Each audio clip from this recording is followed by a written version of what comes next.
It's basketball time. PRTC TV, streaming live, worldwide, Facebook, YouTube, everywhere. Here we go. Are you ready? Are you ready?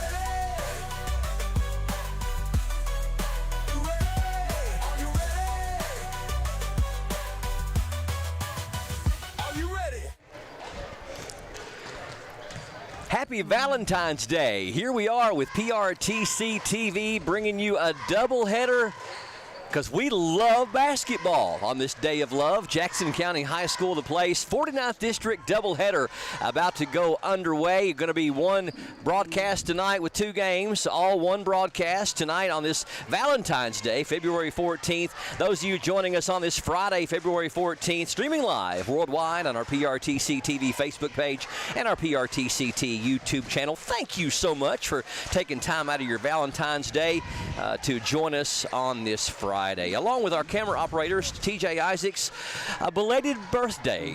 Happy birthday to TJ Isaacs, day before yesterday. He is eternally 29. Justin Lakes, the other wonderful camera operator we got here tonight. Mark Solfridge, our producer. Hunter Carroll alongside for Color and Stats. My name's Brian Murray. It's great to have you as we got a double dip tonight with the Lady Generals and the Lady Tigers about to do battle. And then after that, it'll be the Jackson County General boys against the Clay County Tiger boys. Let's jump into our PRTC TV matchup preview. The Clay County Lady Tigers enter tonight's 49th District matchup with a record of 14 wins and 10 losses. They have won 3 of their last 4 games, the only loss being to the team they're facing tonight, 45-40. Jackson over Clay 11 days ago on the 3rd of February. Their recent wins have come over Middlesboro, Leslie County, and most recently Harlan County this past Saturday in the Donnie Gray shootout, 55-42, a game featured here on PRTC TV. Clay County is currently ranked 10th out of 17 teams in the 13th region with a 52 RPI. Jackson County's Lady Generals are an even 500 this season, 11 wins, 11 defeats. After losing 4 games in a row in 7 of 8, they have bounced back and won 2 of their last 3.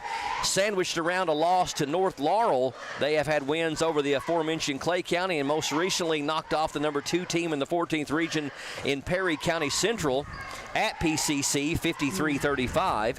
Jackson County is ranked 7th in the 13th region with nearly a 56 RPI. Clay is coached by Gemma Parks. Gemma is 37-49 overall in her nearly 3 seasons with the head coaching job. Her 14-10 record this season is her best year so far. She's still looking for her first trip to the 13th region and her first win over Jackson County as she is 0-7. Jackson is coached by Courtney Tyree, 124 wins and 71 losses in her 7 seasons. She's never had a losing season, looking to lead her team to a 4th straight trip to the region tournament. She also led them to back-to-back 13th region All-A championships in 22 and 23. Tyree is 12-3 in her career against Clay County and 3-1 here at home, with her only loss coming in the 49th District tournament back on February 25th of 2020, right before COVID hit, when they lost 36-35 to Clay County. I believe that was Kaylee Mathis's senior year. Clay County's offensive attack is led by Macy White. She averages nearly 15 points per game and is only a 7th grader. And I just mentioned Kaylee Mathis Farmer. She kind of plays like Kaylee does. Sophomore Madison Penland is 2nd with nearly 9 per game, and 8th grader Anna Samples is 3rd with 8 per game. White also leads her team in 3-point field goals, making 45 of 125 for 36%, as well as free throws, 61 of 86 for 71%. Sophomore Carly Fultz is the top rebounder with nearly 11 per game. Senior Abby Gilbert, who is 2nd in the 13th region in both scoring and rebounding. She's around 10th or 11th in the state, I believe, overall in scoring. Leads Jackson County with over 22 points and nearly 13 rebounds per game. Abby is an easy lock for first team all-region. I don't care what anybody says, as she's put up these numbers with double and triple teams hanging all over her all season long. Fellow senior Ansley Nichols is 2nd in scoring with over 8 points per game and has also made the most 3-point shots, 41 of 128 for 32%. Gilbert is also the top free throw shooter for the Lady Generals, converting 115 of 161 for over 71%. Clay County averages 54 points per game to Jackson County's 44, so Clay County might favor a higher scoring, more up-tempo game tonight. Jackson County outshoots Clay County overall from the floor 40 to 35%. Clay averages over 5 threes per game, makes 29% of them to Jackson County's 4.5 threes per game at 27%. Lady Generals and the Lady Tigers both shoot the same amount of free throws, with Clay making 54% to Jackson's 63%. So the Lady Generals with the edge there. And finally, Clay out-rebounds Jackson as a team 35 to 26. It is alumni night here at Jackson County High School. A lot of the cheerleaders wearing retro outfits from way back in the day. I actually recognize a couple of those from when I went to high school. We had to walk uphill in the snow both directions back then. Man. It was horrible. Gosh. We had like one of those manual pencil sharpeners. It was, I mean, we had to go beat the racers out behind the building with asbestos and stuff in them. It was awful. In this bunch's defense, though, I can't say this is the first time. I think I've been alive for 26 years now, and it's the first time I can remember getting out for Christmas break and then missing a whole other month due to snow. Yeah. You know, these bunch of kids have been off for, it seems like forever. It's been just now starting to get back in the swing of things with more bad weather coming. It's been a really, really strange year for these high schoolers for sure.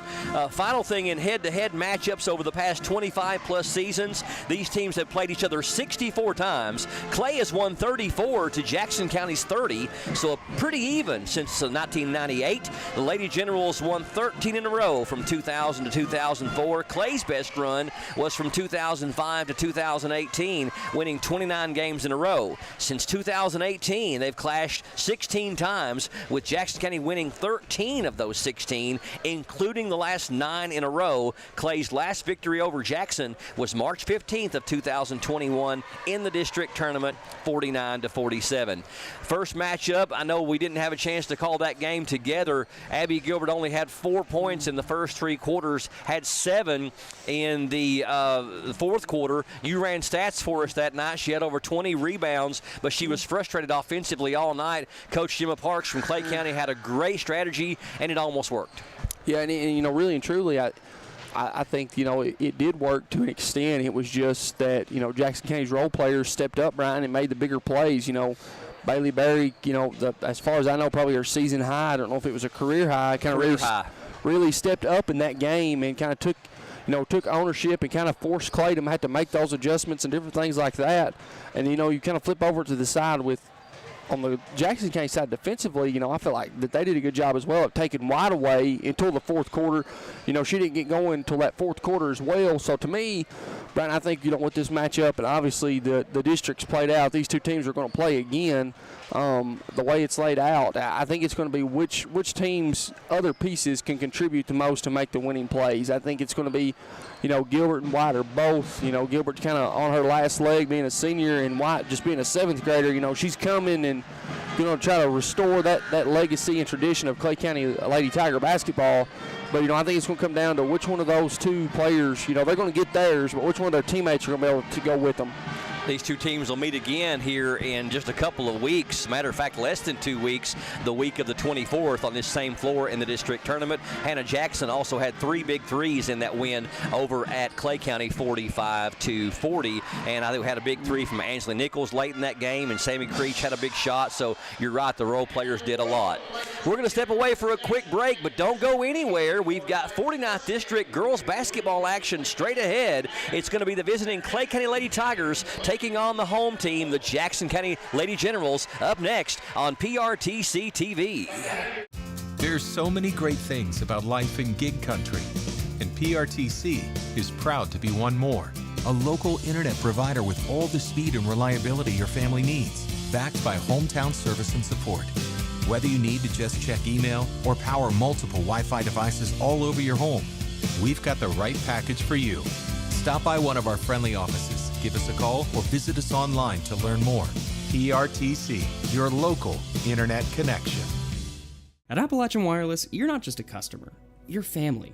We're not just here to sell you a plan or a phone. We're here to serve you. Stay connected with great service from your local team. Visit us today because we are you. We are Appalachia Wireless. Incredible, more than incredible, more than a metaphor, more than you're ready for. Are you not entertained? You gotta put the time into time. Be unforgettable. It's the NBA on TNT. America, we're glad to have y'all back.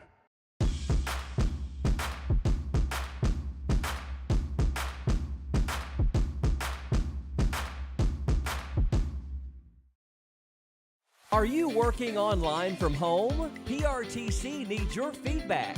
Take a quick online survey and let us know how we can enhance your work from home experience. Your input will help us prioritize service improvements, including better outage notifications. Plus, when you complete the survey, you'll be entered for a chance to win 3 months of free PRTC internet. Scan the QR code now to get started. Thank you for helping us serve you better, right where you work, at home. Not enough power? Not okay. Weak Wi-Fi? Also not okay. These days, your home's got Wi-Fi connected gadgets and devices here, there, everywhere, and they all use more and more Wi-Fi until, luckily, an easy upgrade to PRTC fast, reliable internet with GigaSpire whole home Wi-Fi makes it all okay. Call or visit PRTC online for a great upgrade offer today. Welcome back to Jackson County High School. You're watching PRTC TV and our coverage of 49th District basketball action with the visiting squads from the Lady Tigers and Tigers of Clay County and the Lady Generals and Generals of Jackson County. Girls game going to start us up first, and 2,000 career points for senior Abby Gilbert, already a full ride scholarship to Campbellsville College, and she will go down as one of the greats in the history of Jackson County's program. Matter of fact, 2 great players right there in Coach Tyree and for Abby Gilbert. Not many players reach 2,000 points. I just heard the other day that Jackson County native Hallie Collins is like 3rd or 4th now in the state in rebounds with over 1,800 rebounds in her career. And I believe she's creeping up on Sarah Elliott for 3rd on the state list, only 27 rebounds shy. So congratulations to Hallie. And, you know, too, they actually just kind of give another accolade for Abby. She's the 3rd Lady General with 2,000 points and 1,000 rebounds, joining Sarah Elliott and Shay Lunsford. That's impressive. That's a good group to be in, man. Yeah, good catch right there on that. I was yapping and wasn't listening. Let's get your starting lineups. First of all, for Coach Jimmy Parks' Clay County Lady Tigers, 14-10 on the year. They will start number 23, Macy White, number 3, Madison Penland, also number 31, Annabeth Samples, number 20, Carly Fultz getting the start, and the other one is number 31. I missed the other one. Number 4, and that is Daisy Samples. So White, Penland, Samples, and Fultz. That would be quite a sample of samples. That would be, yes. For Clay County. Now for the Lady Generals of Jackson County under head coach Courtney Tyree. Even 500 record of 11-11. They will start number 34. All region first team got to be Abby Gilbert. Number 43 is Hannah Jackson. Ainsley Nichols, also a senior, wears number 14. We've got number 2, Sammy Creech getting the start, and Bailey Berry also starting for Jackson County. Actually, I said Berry, but it's going to be Larkin Vaughn getting the start, number 13. So Gilbert, Jackson, Nichols, Vaughn, and Creech for Jackson County. Tip controlled by Jackson County as Abby Gilbert gets the tap for the Lady Generals. Nichols with it into front court. Clay County girl-to-girl defense here to open things up. It really caused the Lady Generals a lot of trouble there in that game at Manchester, Hunter. Yeah, and you know, really too, it's kind of that man-to-man, but it's also they're kind of shading off Vaughn, and they're going to let her live. They're going to live with that shot, and they're doubling Gilbert. Nobody stops the ball on Penland, but her shot looked like it's partially blocked. Back up again, no good. And rebound got out of there by Ansley Nichols. Yeah, one of the keys is going to be, Nichols picks up her dribble, looking for help, gets it to Creech into front court. Is going to be the secondary role players, and they're really stacking Gilbert with 2 to 3 defenders, and this time Larkin Vaughn makes them pay. She missed the first one, but gets that second one to go. They're going to give her that shot all night. Yeah, and it's going to be like we said earlier in the broadcast, Brian. It's going to be up to Vaughn and whoever it might be to break that, and then you see Jackson's going to come out in that jump. They're going to play a boxing one and chase White. White down low, has it blocked by Abby Gilbert. Loose ball picked up by Hannah Jackson. It's always interesting to see what kind of adjustments these two teams are going to make. Only played each other 11 days ago, back on February 3rd, with the Lady Generals winning by 5. Down low to Gilbert, double team, doesn't matter, puts it up and in. Really like, too, there by Gilbert, just kind of that one power dribble to get herself set and then go up for the shot. Knowing where she was under the basket. And that's something she's worked on a lot as well, just because, in the past she's, taking her 2 or 3 dribbles, and by then, you're kind of surrounded and usually going to cause a turnover. Well, you said something during the break that I had debated about even mentioning, but I think it is very noteworthy to mention. You said as far as the home team goes, and we've got a tie-up down low, and we're going to whistle on Jackson County instead. I thought that was going to be a jump ball. Foul's going to go against Jackson, her first, team's first. But you said as far as Jackson County's chances, it's interesting that in a sense, if you're Coach Tyree, a loss doesn't matter. It doesn't feel all that bad tonight. 3-pointer missed out of the corner by Anna Samples, but they get their own offensive rebound. Penland on the baseline floats one up and won't fall. Again, Clay County with the rebound. Fultz with the miss, and it's going to go out of bounds back to Clay County. So 3 shots at the basket for the Lady Tigers, and they retain possession. But they're going to have to turn around here in another 10 days and play this same team on the floor again. And beating a team 3 times, there is something to be said for that. It's a very tall task, especially, how many times you play. And, one of those two, no matter how better you might think you are or anything like that,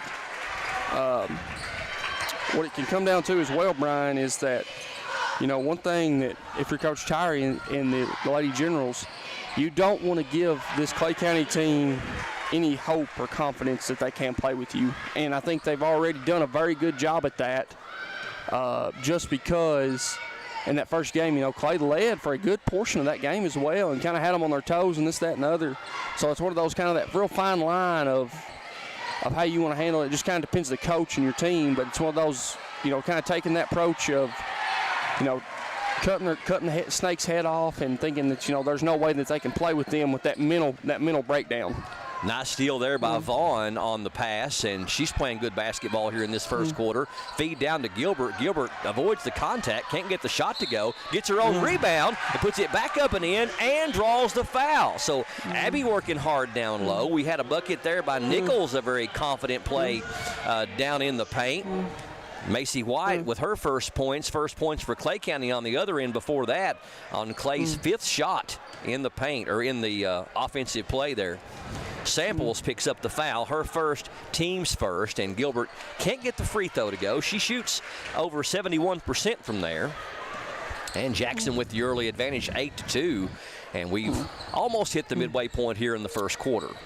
And one thing, too, I think I like, Brian, just kind of here in the early going with Coach Tyree, is she's running a different defender every so many possessions at White.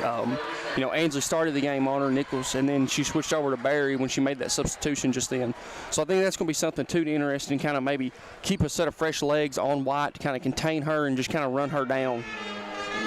Anna Samples called for traveling on that last play, and Coach Jimma Parks wants to take a timeout. This game certainly has a little bit different feel to it than it did over there at Manchester, as Jackson County looked very frustrated on offense there in the first quarter, and it was a very low-scoring first quarter. As a matter of fact, I believe the Lady Generals have already scored almost as many points here in the first 3.5 minutes than they did in the entire first quarter of that first matchup at Clay County. 8-2.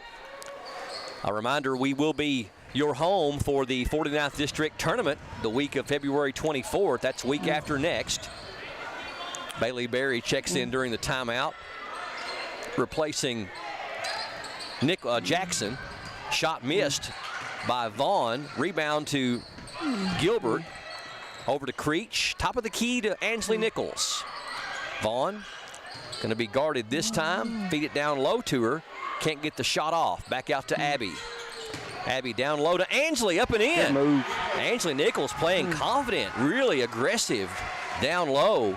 Really nice ball movement there, too. I think everybody got a touch on that possession. 10-2, Jackson County with the early 8-point lead.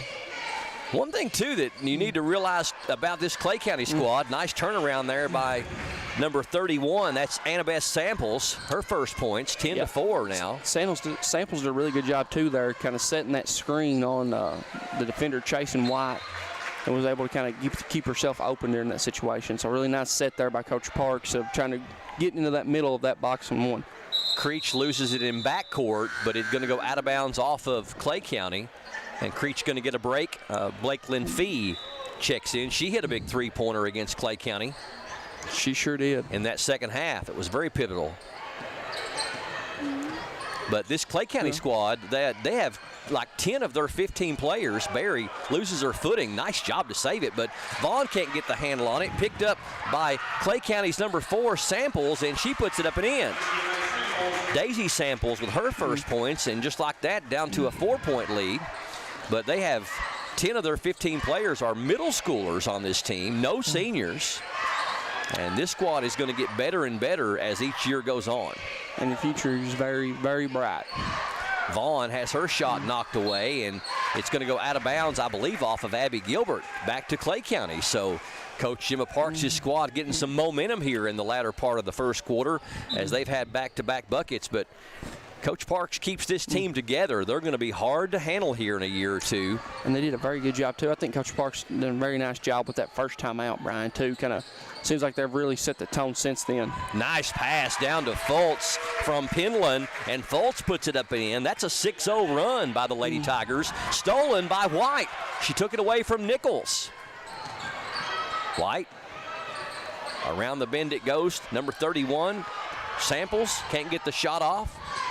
Back out to Daisy Samples on the baseline and stepped on the end line. Good cutoff defense there by Ansley Nichols on Madison Penland. And you know one thing, too, kind of in the early going, Brian, just to me, one of the standouts difference between this game and the last one is that I feel like in that first quarter especially, Clay settled a lot for the threes. I think they've done a much better job at not settling and being the aggressor. Macy White with the steal, puts it up, won't fall. It's going to go out of bounds off of Clay County, back to Jackson County. So the Lady Generals do turn it over, but Clay County cannot convert in transition. Yeah, they seem like they're more patient on offense, the Lady Tigers are, trying to get better shots. Abby Gilbert brings it up. Spin move, over to Fee.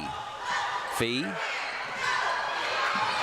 Tough pass, but nice catch there by Nichols. Nichols stops and pops from the free throw line. That one's no good, but Gilbert with the offensive rebound. Cross-court pass over to Barry. Now Vaughn, her shot is blocked by number 31, Anna Samples. Lady Tigers heading the other way. Penland, nice move, but blocked by Gilbert. Already the second block by Abby, maybe the third. She's playing some dynamite defense. 10-8, Clay on a 6-0 run. We're at 1:05 left here in the first quarter. Vaughn wide open, banks it up and in. Larkin Vaughn has 4 points. 4 for Gilbert, 4 for Nichols, and 4 for Vaughn. For Jackson County's 12. Down low to Fultz. Her shot is blocked out of bounds, and it's going to go off of Carly back to Jackson County. And it just goes to show you what a player like Abby Gilbert does on both sides of the basketball. Yeah, it really makes her presence known and leaves her mark on the entire game plan. Hannah Jackson checks in for Vaughn. Get it into Barry. 50 seconds left here in the first quarter. 12-8, Jackson County. Barry almost loses it, runs it back down, gets it into front court. Looking for somebody to throw it to and throws it away. Fultz with the interception. Nobody coming to the ball for Barry and her defense. Samples, left elbow. Throws it down low for White. White, scoop shot up and in. Nice move there by the 7th grader, Macy White. She's got 4, and it's now 12-10. Lady Generals by 2. Nichols dribbles into the right corner, guarded by White. Now over to Fee. Fee has her pocket picked. Number 4, Daisy Samples. Over to White, 5 seconds, and we're going to get a foul on Jackson. And Macy White going to go to the line with a chance to tie this thing up with 4.7 seconds left in the first. Hannah Jackson's picked up her second. We'll see if Coach Tyree makes a move back to Vaughn or someone off the bench with those 2 fouls. White is their best free throw shooter on the team. She misses that one. But this is a game that was 8-2 just a couple, 3 minutes ago. Second one is good. And it's a 1-point game, 12-11. Inbound, can they get a shot off in time? Nichols launches the 3, but it's blocked. Good defense down there by White. Clay County playing some great defense here in their first quarter.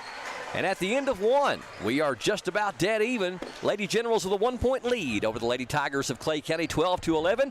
Stay tuned. Back with more of Alumni Night and this 49th District matchup straight ahead here on PRTC TV. For Ben and Aaron, the work's never done. Until the whole town is transformed. Yeah, baby! They know what they want. They don't know where to find it. We do. Hometown, all new. Sunday night at 8 on HGTV.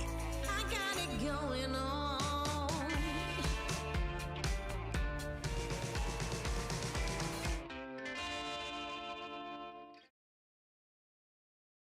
Video gaming is a great way for families to have fun together. And PRTC's reliable internet and Wi-Fi is a game changer. Super fast download and upload speeds up to 1 gig. And GigaSpire whole home Wi-Fi power today's most exciting games on consoles, handhelds, even VR headsets with no lag or buffering. Contact PRTC and level up to game-changing internet and whole home Wi-Fi today. Jackson County at one time led by 8 points in that first quarter, but Clay County closes on a 9-2 run to make it a 12-11 game. Lady Generals only lead by 1 as we start the second quarter here from Jackson County High School on PRTC TV. Angeli Nichols with the 3-pointer swat. We got Sammy Creech checking in for Jackson County. Unusual super early substitution here in this second quarter. Only 12 seconds have gone by. Nichols, that was a emphatic. That was a very 3-point block. Wide open. Shot is up and rolling, no good though, and nobody crashing the basket for Jackson County off the Berry miss. Penland throws it right side to Anna Samples. We'll call them Anna and Daisy when they're both in there. There's Anna Beth with it. Over to Daisy. Cross-court pass. Wide open up and no good. Back up again, no good. They get the rebound again. White puts it up and in. So far, Clay County just controlling the offensive glass here in this first half rather. Shot by Nichols hits the side of the backboard and wide open on the other end. Jackson County not getting back. Madison Penland with the easy bucket in transition. And now 15-12, Clay by 3. Berry, crossover dribble, left-handed shot is up, no good. Nice move by Bailey. And they're going to call a foul on Fultz, and she did not like the call. Actually, it's going to go against Anna Samples.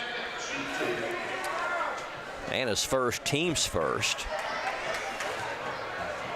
And Berry to the free throw line. She shot a bunch of them in that fourth quarter at Clay County. Ed Smith from the Southeast Kentucky Network said he's pretty sure she shoots the highest arcing free throws he's ever seen. She's got a little hot.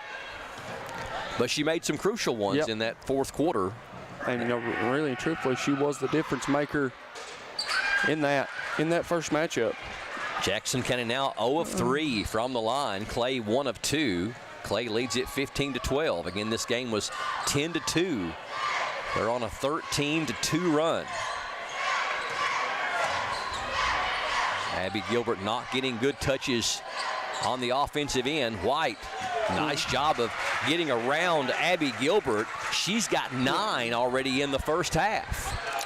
Doing a really good job at working hard at kind of opening up and getting that open look.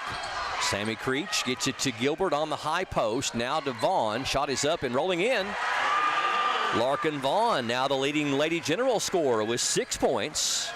And back down to a 3-point lead, 17-14.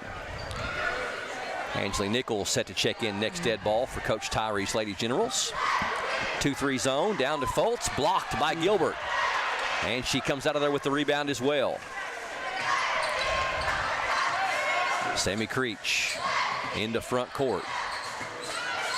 Bounce pass over to Barry. Vaughn, now to Jackson at the top of the key. Jackson puts the shot up, it's no good. Rebound to Abby Gilbert with a ton of players around her. She gets it to go and draws the foul. 3 Lady Tigers around her.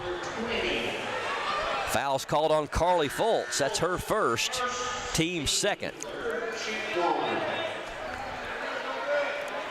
Bailey Berry checks out. Angeli Nichols checks in for Jackson County, and Abby Gilbert trying to draw the Lady Generals even with this free throw and rattles out. That's going to be one of those stats that may loom big time in the later part of this game, as Lady Generals 0 of 4 from the charity stripe. Shot up and no good. Might have been at least altered. She get a piece? I thought she did.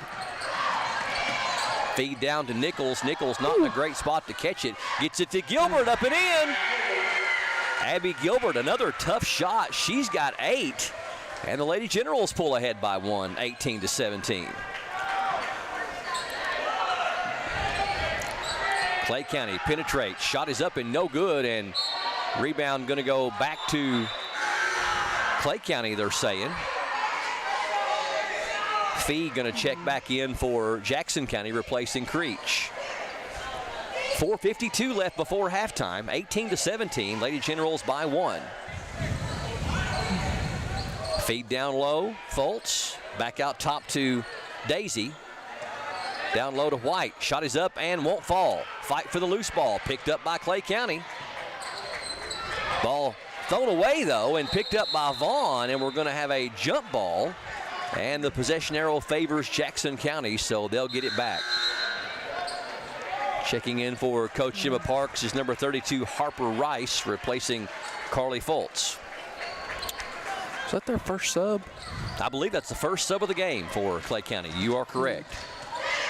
Gilbert being harassed in backcourt, gets it ahead to Nichols. Good defense by Penland. Yeah, I thought she's done to me, I feel like she's done a very good job. Played very hard. I love the effort.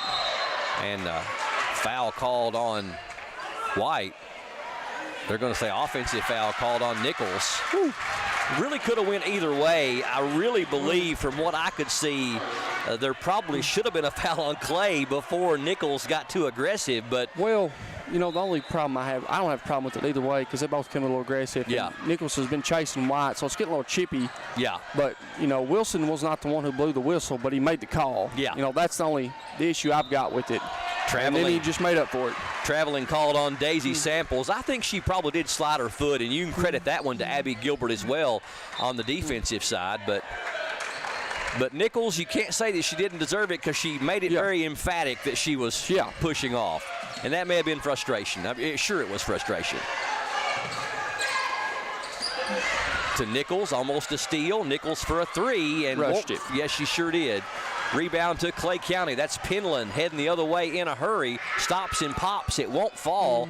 And Nichols knocks it out of bounds. Lucky she didn't pick up her second as she got up over top.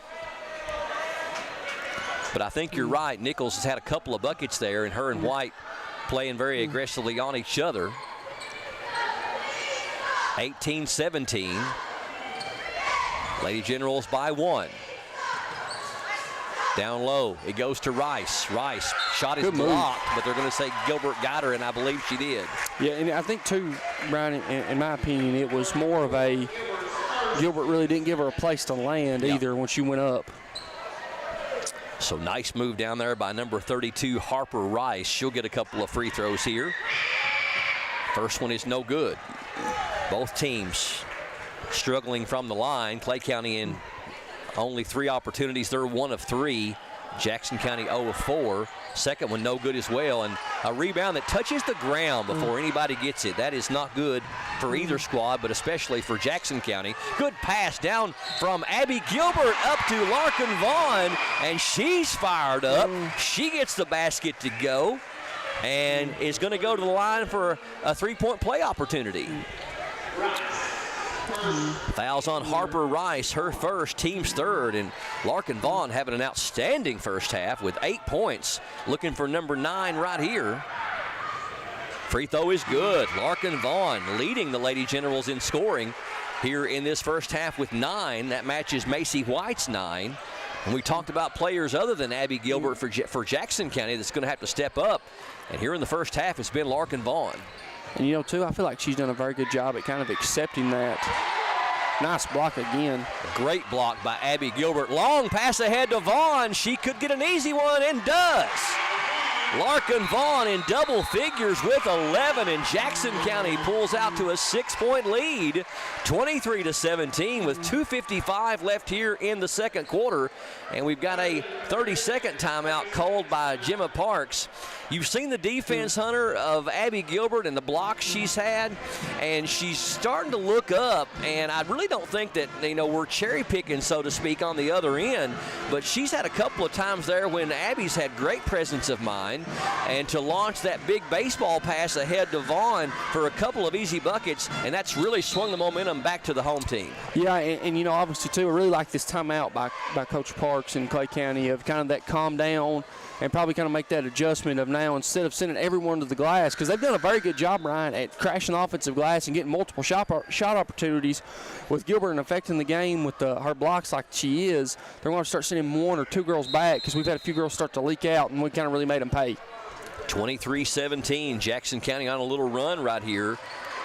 Last 5 points scored by, actually last 7, I believe, scored by Jackson County. Samples off the glass, no good. Jackson right there for the rebound for Jackson County. Gilbert pass ahead to Fee. Fee puts the shot up. It's no good from the wing, and the rebound to number 31, Anna Samples. Down low to Penland. Penland, nice pass. Good pass down low. Shot is up and in. I believe that was Anna Samples. Yep. Samples with her 4th point, and Jackson County throws it away. Gilbert was trying to get it to Nichols. Nichols went the other way, and here's a shot up, no good by Penland, and Gilbert with the rebound. Gilbert picks up her dribble. Cross-court pass over to Jackson. Now Vaughn, her jumper is up and in. Larkin Vaughn having an outstanding first half. She's got 13 points. And the lead back up to 6, 25-19. Here's a three-pointer, and that's going to be a foul on a 3 by Vaughn. Cardinal sin there, but she's still having a whale of a first half. First on Larkin, team's 3rd. And Penland going to go to the line to shoot 3. Penland on the year from the free throw line shoots 47%. First one is good. Penland's got 3. A couple of substitutions coming in for Jackson County on the next dead ball. Second one rattles in. Tried to come out, but didn't. We've got number 1 and number 2 checking in. That's Barry and Sammy Creech checking in for Jackson and Fee. So Penland can make it 3 for 3 here and pull her team to within 3, and cannot though, but they get their own rebound. Penland, jumper up and nice in. Move. So Penland ends up making it a 4-point play for Clay County. And just like that, the 6-point lead is down to 2, 25-23. Creech going to be pushed by number 4, Daisy Samples. That's her 2nd and the team's 4th. Well, just when Jackson County seems to deliver a bit of a punch by scoring 6 or 8 in a row, Clay County finds their way right back into it. Berry wide open from the free throw line. Got it. Berry's first bucket of the night. 27-23, pass thrown away. Gilbert picks it up. Sammy Creech is going to go off of Samples. It'll stay with Jackson County. I'm not sure if that was a pass or a shot. I think it was a pass. She had another player over there in transition. It's one of those kind of that sin of she left her feet before she really knew what she was going to do. Gilbert from the free throw line. Can't Rushed get it to fall. Saves it in, though. Nice hustle by Abby. In the corner for a triple. That one's good. Abby Gilbert knocks down the three. She's got 11. And that's a 5-0 run by Jackson County. Back out to a 7-point lead. 30-23 with 41 seconds left here in the half. It looks like Clay might hold for one. A lot of time. I don't know if they'll hold it that long or not, but Penland at the elbow. It's one of them you can't win situations, ain't it, Brian? Yeah. If you hold for it and you get a bad look, or if you go for it and give it up, you made it from a 5-0 to maybe an 8 or 7-0 run. Yes. But I like now they are definitely going to hold for the final shot, which I think is smart, down by 7. Yep. And then I think they're going to, looking like that Jackson's going to maybe look like they're going to match up. Penland, nice move around Gilbert, up and in. Penland with 8 all here in the second quarter, and Jackson County not really going to get a shot off to amount to anything. At the end of the first half, an entertaining half of basketball by both teams. Jackson County with the 5-point lead, 30-25 over Clay County. Stay tuned. We'll come back with a look at first half individual and team stats. We'll talk more about the 49th District Tournament that we'll bring you here on PRTC TV. And Most of us are in touch with the internet in one way or another all day long. A fast, secure connection matters. It keeps us entertained, informed, in touch. PRTC cares about your connection. We know strong, reliable internet with GigaSpire whole home Wi-Fi makes life better. If you need an upgrade or just have a question, get in touch. Call or visit PRTC online today. These days, you have Wi-Fi powered smart devices working throughout your home. And you want to keep all those gadgets running at peak performance. It's easy to do when you have PRTC fast, reliable download speeds and enhanced Wi-Fi management. Give your home's data-hungry devices all the bandwidth they need to enhance your family's life. Contact PRTC to sign up for or upgrade your internet today. welcome back to Alumni Night here on PRTC TV. A lot of the Jackson County General and Lady General cheerleaders wearing the retro and vintage Jackson County cheerleader outfits, getting a chance to look at all the different ones that have been worn over the years here at Alumni Night. After tonight, we'll have next Thursday, we'll be back here at Jackson County High School for senior night. It'll be a mismatched doubleheader between Jackson County High School cheerleaders who are wearing alumni uniforms tonight in appreciation of all of Jackson County High School cheer alumni from the past 70-plus years. This group of cheerleaders are representing uniforms from the 1970s. Casey Parrott. These uniforms from the 70s. Kaylin Sparks. Andriana Matthews.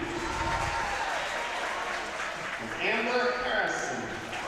So those four from the decade of the 70s. This group of cheerleaders are representing uniforms from the 1980s. Jaylyn Wells. These next group are from the 1980s. Kinsey Hobbs. And Maggie Harris. 1980s. Next group of cheerleaders are representing uniforms from the 1990s. So now we have a group from the 1990s. Lakin Robinson. Katie T. Angel Robinson. Camellia Collins. Those are the 1990s. This group of cheerleaders representing the 2000s. Now from the 2000s. Daily Sullivan. Next group of cheerleaders. And now from the 2010 decade. Abby Brockley. Layland Davidson. And Lily Lattery. So about 50 years there of cheering outfits from over the years, and I think they skipped one. They did skip one. Oh, okay. I'm sorry, girls. The worst thing you want to do is forget a girl. Tim Madden is laughing at his own jokes on Valentine's Day. So we got a 2020. He forgot the 2020s. So she got more recognition.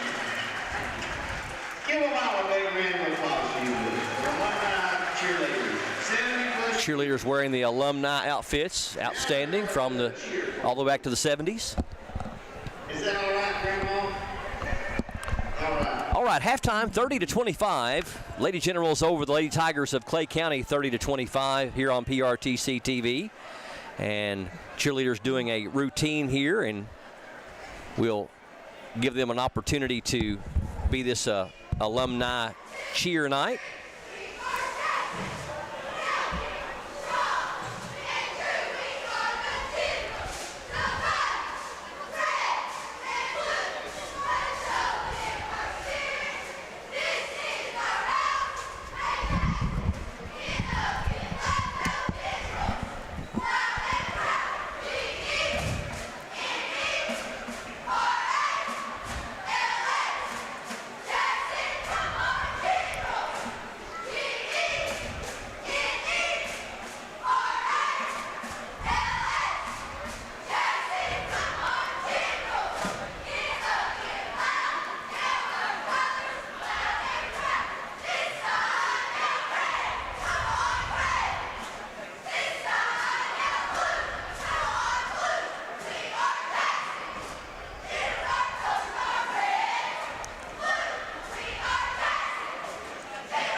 Great form by the Flyers there, Brian, not to lock their legs. That's something can always be an issue with that locking your legs and getting up there and causing an injury or losing a balance. So really nice set there by the Lady Generals. 19, I think I counted 19 in that group. What a great job here on Alumni Night, representing the last 50 years or so of cheerleading outfits here from Jackson County High School. Reminder for you, we'll be back on the air after tonight. Our next broadcast will be next Thursday. That'll be senior night, the final home games of the year for the Generals and Lady Generals. And that will be a mismatch doubleheader with the Lady Generals taking on Great Crossing from up in Scott County. And then the boys taking on Buckhorn. That'll be senior night this coming Thursday, which will be the 20th of February. After that, it's going to be district tournament time. That'll be the week of February 24th, week after next. We'll have more on that for you next week as we cover senior night. We'll have 7 games for you streaming live all week long, featuring the 5 teams of the 49th District: Redbird, OBI, Jackson County, North Laurel, and Clay County. Jackson County the host this year for the district tournament.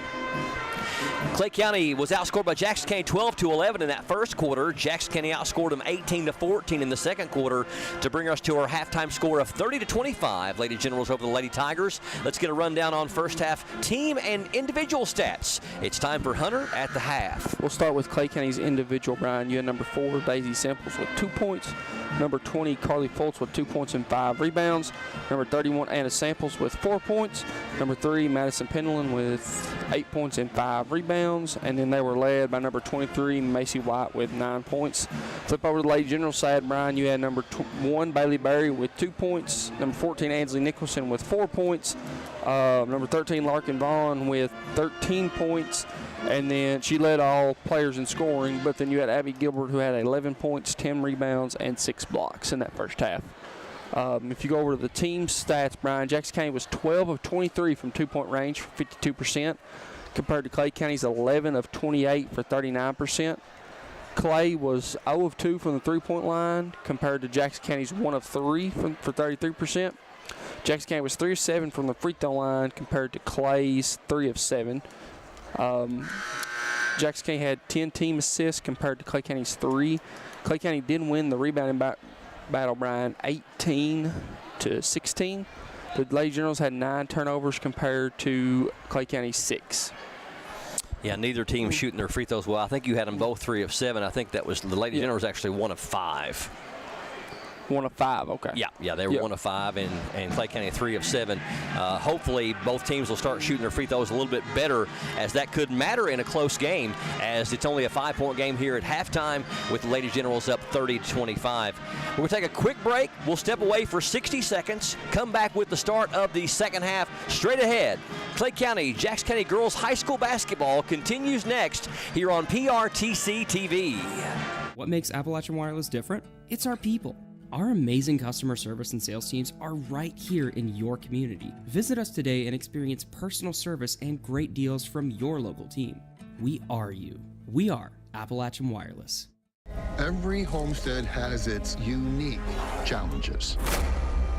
Living so close to the volcano created difficulties. For those that can do it and succeed, the price of freedom is worth it. Homestead Rescue, Sundays at 8, only on Discovery.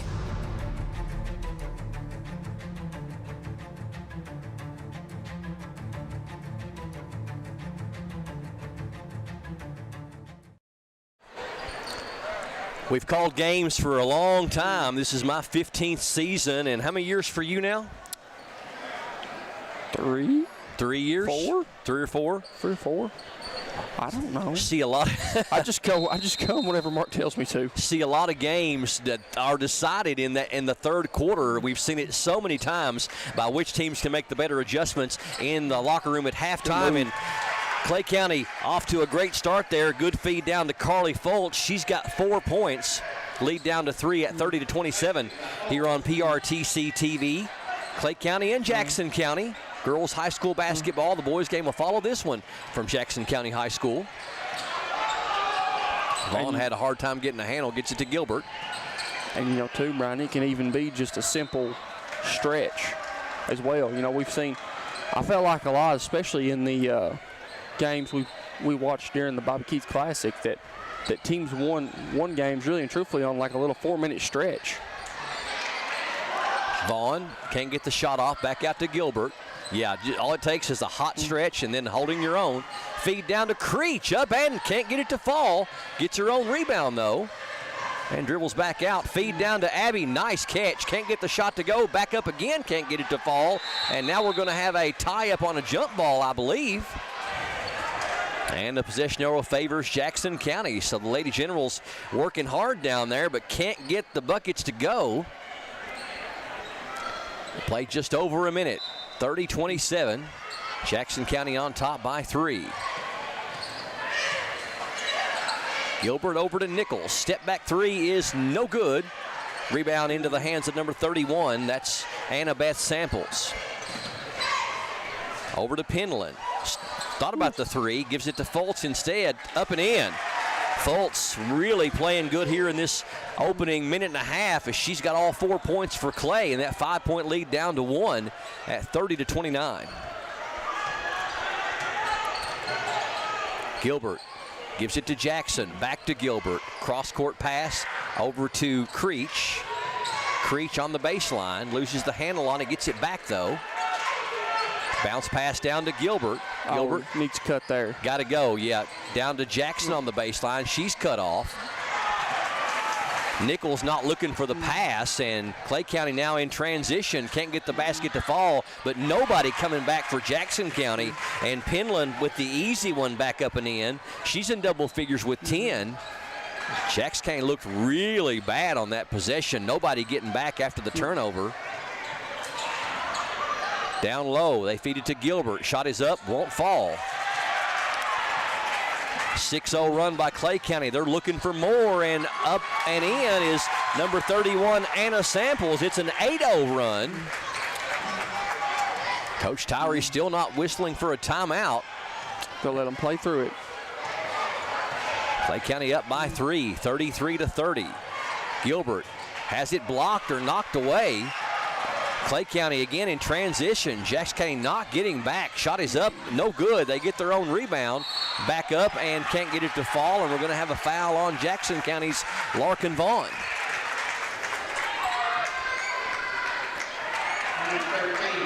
Vaughn's second, team's first. So the Lady Generals having a very rough first 3 minutes of this third quarter, as not only have they been outscored 8-0, make it 9-0, but just not hustling after the ball. Number 31 is our shooter, Anna Samples. She's got 7 after that first made free throw. Make it 8 as she gets them both. And it is a 10-0 run by Clay County to open up this third quarter. 35-30, they lead by 5. Stolen, knocked away, good defense, a deflection, then Fultz saved it in. Here's a 3 from the elbow. That one's no good. Fultz's shot is blocked by Gilbert out of bounds. So Coach Gemma Parks, her squad doing a great job here in this first 3 minutes plus of the third period. Samples for a 3. That one's banking home. Anna Samples has 7 in the quarter, 11 for the game, and it is a 13-0 run. One of those quarters. 38-30. Really need to get the ball in the hands of number 34 for a good touch here. Feed to Vaughn. Vaughn had a great first half. Gets it to Gilbert. Gilbert off the glass, no good, but does draw the foul. And she'll go to the line. I believe they're going to whistle Fultz with that one. That'll be the second on Carly. So Abby trying to stop the bleeding here as Clay County has opened up on a 13-0 run here in this third quarter. And free throw is good. 12 points for Abby Gilbert. Larkin Vaughn leads the scoring for Jackson County with 13. Second one good as well. So Jackson County still held without a field goal here for the first 4 minutes of the third period. 38-32, Clay by 6. Samples, good feed, wide open is Fultz. Somebody completely lost their defensive assignment. Fultz was 6 in the period. She's got 8 for the game. And we're going to have a foul called on White. That'll be Macy's first and the team's second. 40-32. Been all Lady Tigers here in this third quarter. Gilbert over to Barry, who checked in. Now with it, Vaughn. And called for traveling.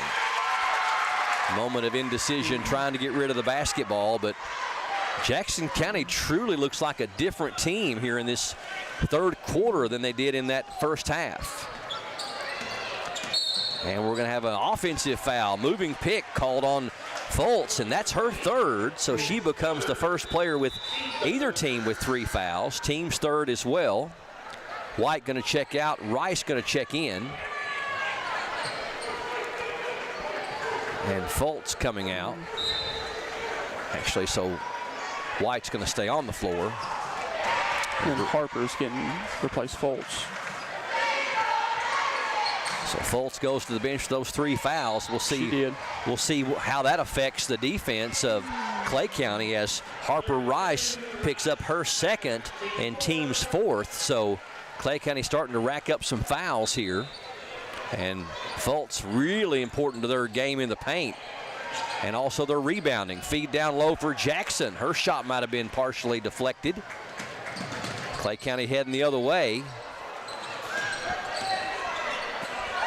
Here's a 3-pointer from the left side. It's good. That's Madison Penland. Penland's first 3 of the game.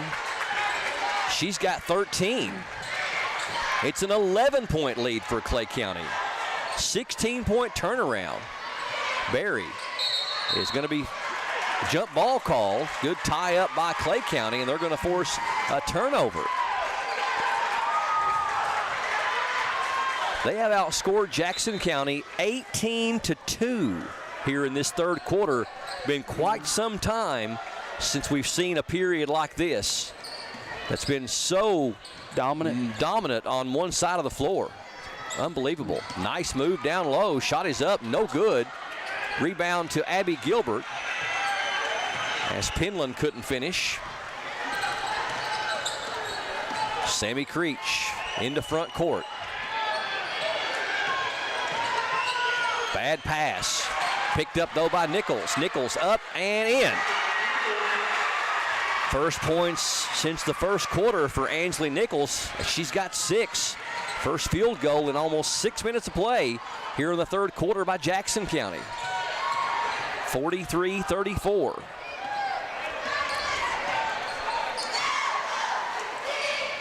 Feed down low for Rice, and we're going to have a reach-in foul on Jackson. And Jackson gets her third and the team's second. Non-shooting foul. 1:51 left in the third quarter, a quarter that's belonged to the Lady Tigers. Jackson County only 4 points. Feed down low, wide open is Harper Rice. We've seen that numerous times here in this third quarter with Jackson County not defending the ball well at all. And they're down by 11. Creech over to Jackson, down for Gilbert. Gilbert, good pass down to Barry. She can't get the shot to go, but she draws the contact, and she'll go to the free throw line. That one's on Penland, her first, team's 5th, and Barry back to the line. She missed a pair of free throws back in the second quarter.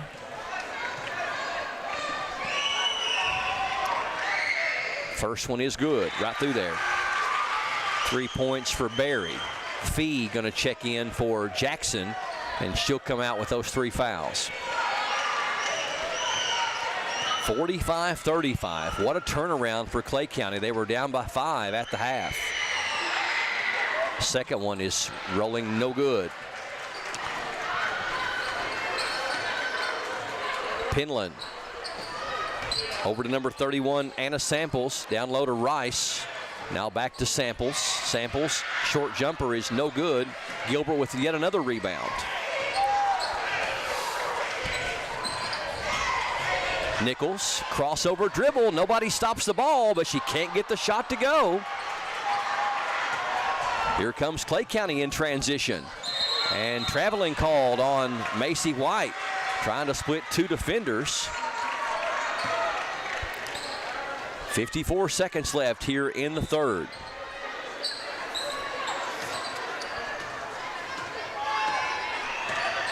Gilbert. Pass a little bit high for Barry. Coach Tyree looking at Barry saying, get back, but they did not. And wide open down low is number 32, Harper Rice. She's got 4. Up to a 12-point lead for Clay County. 47-35. 30 seconds left. Gilbert down low, can't get it to go, gets her own rebound, and is going to draw a foul and go to the line. So the wheels on the bus have come off for Jackson County here in this third quarter. Harper Rice picks up her third, so she joins Carly Fultz, 2 of their post players with 3 fouls. Gilbert's free throw is good. She's 3 of 3 in the quarter. 3 of 5 for the game. 14 overall, already with a double-double. Second one is also good. 15 for number 34. 47-37, 20 seconds left. Clay County has almost doubled their point production from the first half here in this third quarter. Only had 25 in the first half and has 22 here in the third. We're down to 5 seconds. Here's the shot from the free throw line. That one's no good. Loose ball is going to go out of bounds as time expires. So Clay County turns a 5-point halftime deficit into a 10-point lead as we Get ready for the start of the fourth quarter. Stay tuned. Lady Tigers 47, Lady Generals 37 here on PRTC TV. Are you working online from home? PRTC needs your feedback. Take a quick online survey and let us know how we can enhance your work from home experience. Your input will help us prioritize service improvements, including better outage notifications. Plus, when you complete the survey, you'll be entered for a chance to win 3 months of free PRTC Internet. Scan the QR code now to get started. Thank you for helping us serve you better, right where you work, at home. Is filled with meaningful stories. Unbelievable. TNT Sports and True TV is where you will find them. Let's have real discussions. Conversation is always awesome. And highlight the inspirational. It's just an incredibly special group. TNT Sports on True TV, your new destination for sports moments. Every night starting at 6 Eastern.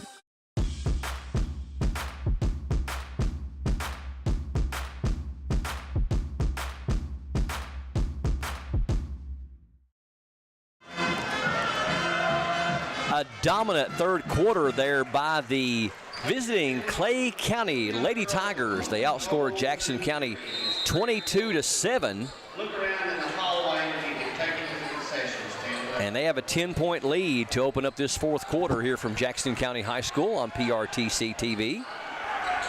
In the corner, that's Barry with it. Now to Fee. Jumper up and in. Nice confident shot there by Blakeland Fee to open up the quarter for Jackson County and lead back down to 8 now at 47-39. Just keep chipping away. You know, I'd say if you're Coach Tyre, you would like to try to cut this in half, right around the halfway mark. Samples, Daisy Samples over to Anna Samples. Jumper is no good. Rebound to Abby Gilbert. Nichols and Foltz getting tied up down there. One more.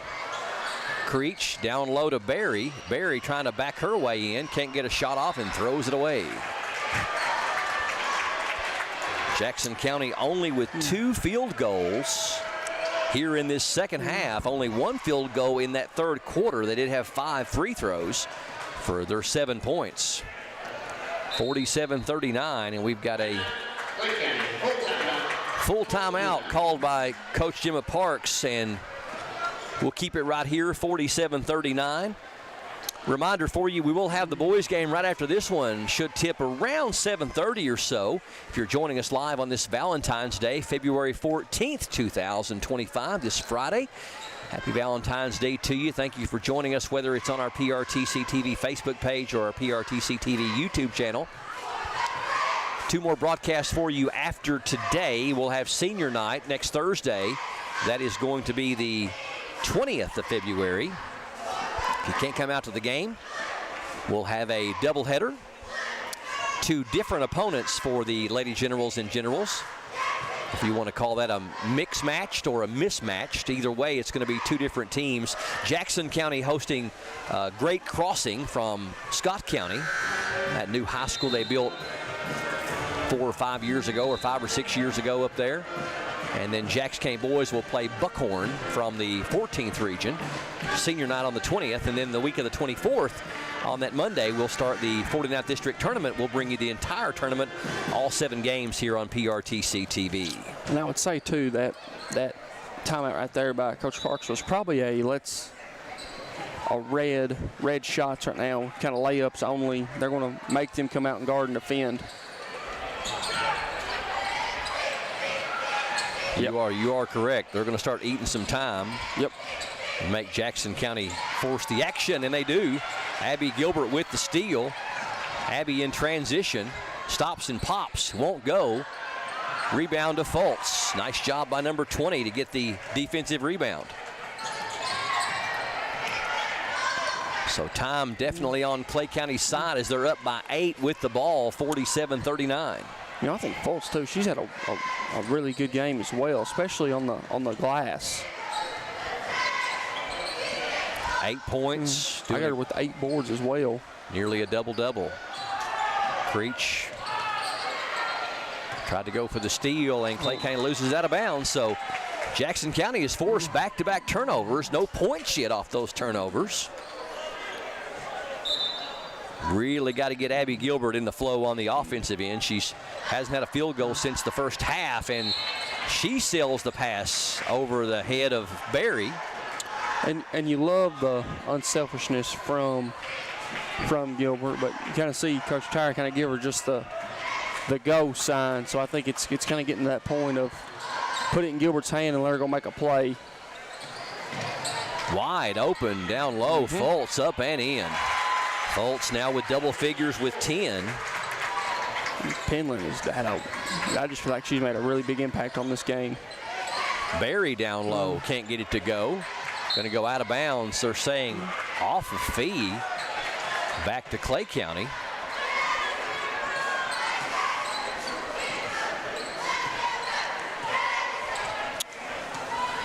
(49-39). Clay County with a 10-point lead and the ball. And like you noticed after the timeout, it's going to be just hold the ball unless we get a layup. Yeah, we always called it red. I'm sure Coach Parks might have a different terminology or slang for it, but that's kind of where they're at right now, and it's going to be up to Jackson County to force them and make them make the adjustment. Jackson County gets the stop. Now if they can get points off of it, down by 10. Nichols stops, puts it up and in. Nichols has 8. Back down to an 8-point lead, 49-41. Still a lot of time left, 4:48 and counting.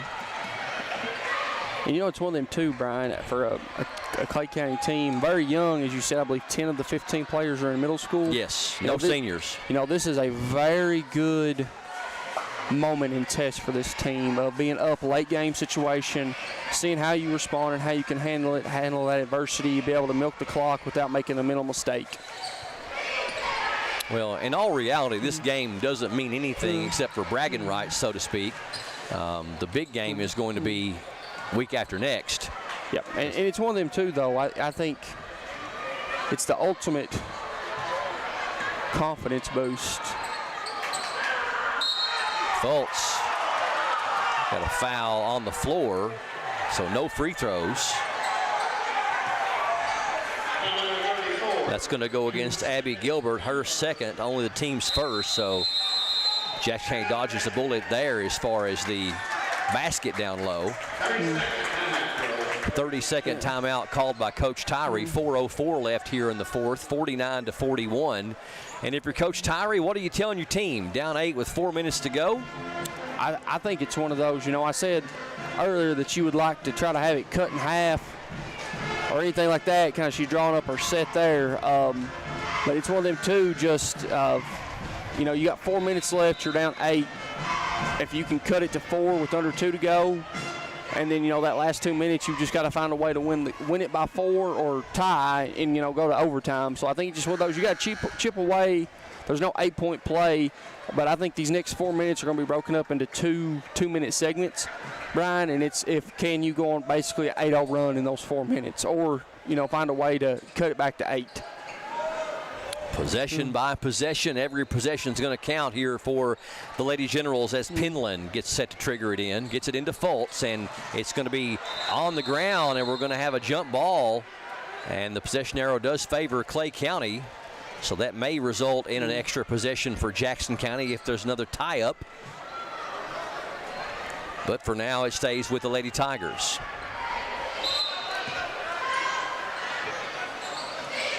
Penland trying to trigger it in.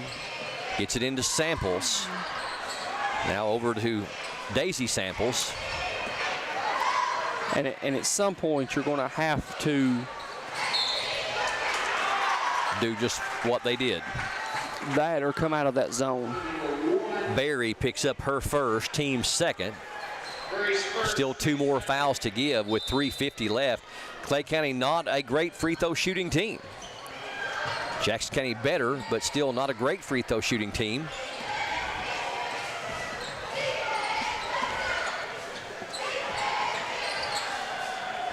Jackson County trying to double team. Clay County passing well out of it. Wide open is Fultz, up and in. Carly Fultz having a great game. 12 points for number 20. 51-41, back out to a 10-point lead. Vaughn Thought about the three. Now picks up her dribble, looking for help, gets it to Nichols. Nichols for a three. That one's good. Big shot by Angeli Nichols. She's got 11. 51-44 though. Time ticking away, the 3-minute mark. Still a 7-point lead for Clay County. Wide open for a three as White can't get that one to go. Rebound to Abby Gilbert. And I would say, too, that's probably one of those, if you're Coach Parks, you'd probably like to have White hold off on that one. Just kind of one of those growing pains with a young player. Barry missed it twice. Ball going to go out of bounds back to Jackson County, though. I think if you're the Lady Generals, you got to find Gilbert down low here. She needs a touch in the paint. 51-44. Knocked away. Good defense down there by Clay County's number 31, Anna Samples. 2:33 left.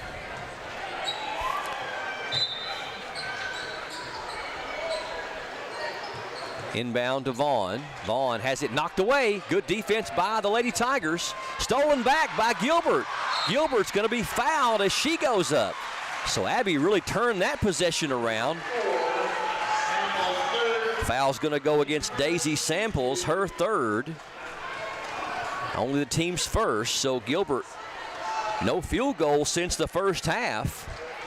She's got 15 to lead the Lady Generals offensive attack. Free throw is good. After missing her first 2 free throws, she's made 5 in a row. She's got 16. 51-45.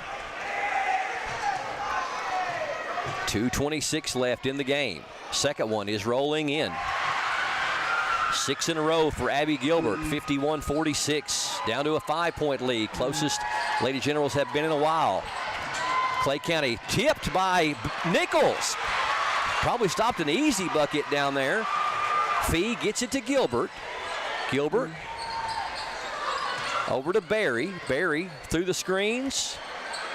Can't get it to Gilbert. Vaughn wants a three. That one's off the mark. Fee with a nice rebound. Nichols for a three. That one's no good. And 2 shots at it for Jackson County, but Penland with the rebound. Penland splitting defenders, and we're going to have a foul on Jackson County. That's still no free throws. Only the 3rd team foul. It's going to go against Nichols, her second, team's 3rd. Minute 48. 51-46. Penland is trying to get it in bounds, but Coach Gemma Parks going to take a full timeout. We'll step away for a quick break as well. Stay with us. Lady Generals trying to climb back in this one, but will they have enough time? 1:48 left. They're down 5 to Clay County, 51-46 here on PRTC TV. This year is way better for flipping houses. Bigger budgets, 1.3. What? They went up? Bigger stakes. Things are so unpredictable. Is there a crocodile in there? If I lose my money, I'm blaming it on you. The Almusas blowing away the competition. The Flipping Almusas, all new, Thursday at 9 on HGTV.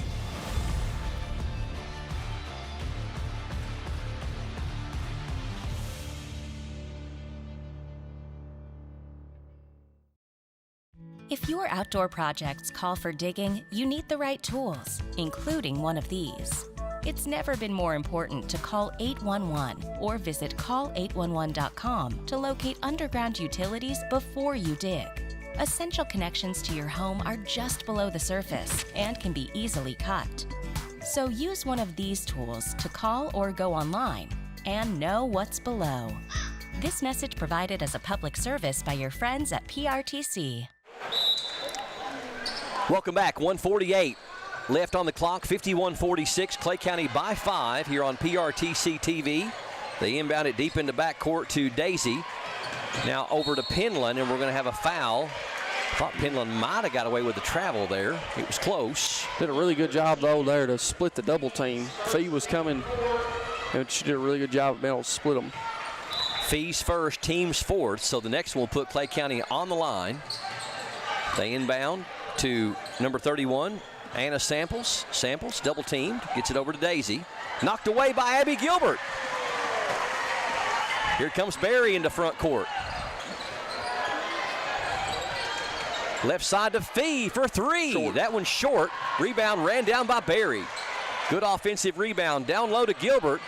Gilbert with Fultz on her, puts it up and in. Abby Gilbert with a big bucket. Down to a three-point lead now, 51-48 with 1:15 left. And this is exactly what you said Coach Tyree would want, that she would want to get this lead down to a manageable situation. 1:15 left. Checking in substitution, Riley Bowman coming in for Jackson County. And if you're the Lady Generals, this is where you want to be. You were down by as many as 12 there earlier. Now you got it down to a three-point lead. Has the complacent play for the young Lady Tigers hurt them since that timeout earlier where they're not attacking the basket like they once were? It's one of those, it's danged if you do and danged if you don't. It's, at home, I'm sure those Clay County fans wouldn't know why they try to take the air out of it or things like that, but you never could have known what's going to happen on the other end. The Lady Generals could have got hot. I mean, it's just kind of one of those. The numbers and statistics show to take the air out of it, and I think, Coach Parks made the right decision by taking the air out of it. And I think, win or lose this game, they've got a lot of growing pains right here, but it's going to be one of those. Eventually, they're going to have to learn to be able to take it out of the, that speed and play a different style and slow it down just when they're up. So I think, it was the right decision. Obviously, right now it doesn't look like that way, but there's still a lot of time left. Abby Gilbert with 19. 6 of 6 from the free throw line here in this second half, and Jackson County picking up full court. Trying to double team in backcourt, but nice job getting in front court by Penland. Probably their best overall ball handler right there is number 3. Wide open is Fultz, puts it up and in. Fultz having an outstanding game. She's got 14, back out to a 5-point lead, 53-48. And that was a great pass by White. Turnaround by Gilbert, no good, gets her own rebound, puts it up and in. Gilbert has 21, 53-50. Jackson County's gonna have to foul, but wide open again is Fultz, puts it up and in. Fultz just making layups down there. 8 in the quarter, 16 for the game. Jackson County cannot trade baskets. Bowman down low, puts it up and in. Well, we're right back where we were just a moment ago, but there was a whole lot more time left on the clock. And now you're into a 55-52 game with 23 seconds left. If you're Clay County, you got to feel like you're in the driver's seat. You've had back-to-back layups by Carly Fultz, defensive lapses by the Lady Generals trying to double team. But if you're Jackson County right now, you got to foul just as soon as the ball gets in bounds. I think, just kind of disagree with you on that. If they can get it to one of these corners, the possession arrow is in Jackson County's favor. So I do think you want to try to push this press right here, have Gilbert push it to one of these corners, try for the jump ball, get him trapped in that corner, and then if they don't get it, foul right away. And still, too, Brian, it's one of those, if they could get a 10-second count, you still got 13 seconds left on the clock. So 13 seconds left, the ball's on your side of the court. It's one of those. I do think the second it gets across half court, you go for the foul then. But with possession arrow being in favor to the Lady Generals, I think you go for that jump ball and that 10-second count, and if they get it across half court, foul instantly. My biggest concern on the Jackson County side is Clay County Lady Tigers are a very good passing team, especially to be as young as they are, and they have found Fultz down low all night for easy buckets, and one more of those, it's over. Yeah, and it's one of those, too. It's kind of that mental error of kind of your young freshman putting in Bowman. That's, really not her fault, probably not being in a lot of these scenarios. You don't want to come up to White in that situation. You want to let White come to you. Fultz has all 8 points for the Lady Tigers here in this fourth quarter. Steal by Nichols, and we've got a timeout called by Coach Tyree, and Wilson was able to get that one. Gilbert had gotten the ball from Angeli Nichols, and so they got what they wanted there, but it was actually an interception by Angeli Nichols. Only a second and a half went off the clock, so we're only at 21.7. Now that changes the scenario. Now if you're Jackson County, are you looking for the three-pointer? I think if you can get a look, obviously looking like who's everyone that Coach Tyree's got in the game right now can make a three. If you get a good look, but if it's one of those, if they're going to give you the straight line drive, I do think you go for the quick two and then foul right away, just because of, like you said, of, you know, both these teams aren't shooting free throws very well tonight. So if you can get the right situation to get the right foul, I think you foul. Jackson County has outscored them 15-8 in this fourth quarter, but I almost felt like prophecy when I mentioned in that third quarter coming out of the halftime, that games are often decided in that third quarter. Clay County dominant in that third quarter, outscoring Jackson County 22-7. And again, Carly Fultz having a whale of a game. She has 8 of her 16 here in this fourth quarter, and she has all 8 points for the Lady Tigers in the entire 8 minutes. 21.7 seconds left. Nichols to inbound right at the end of her own bench.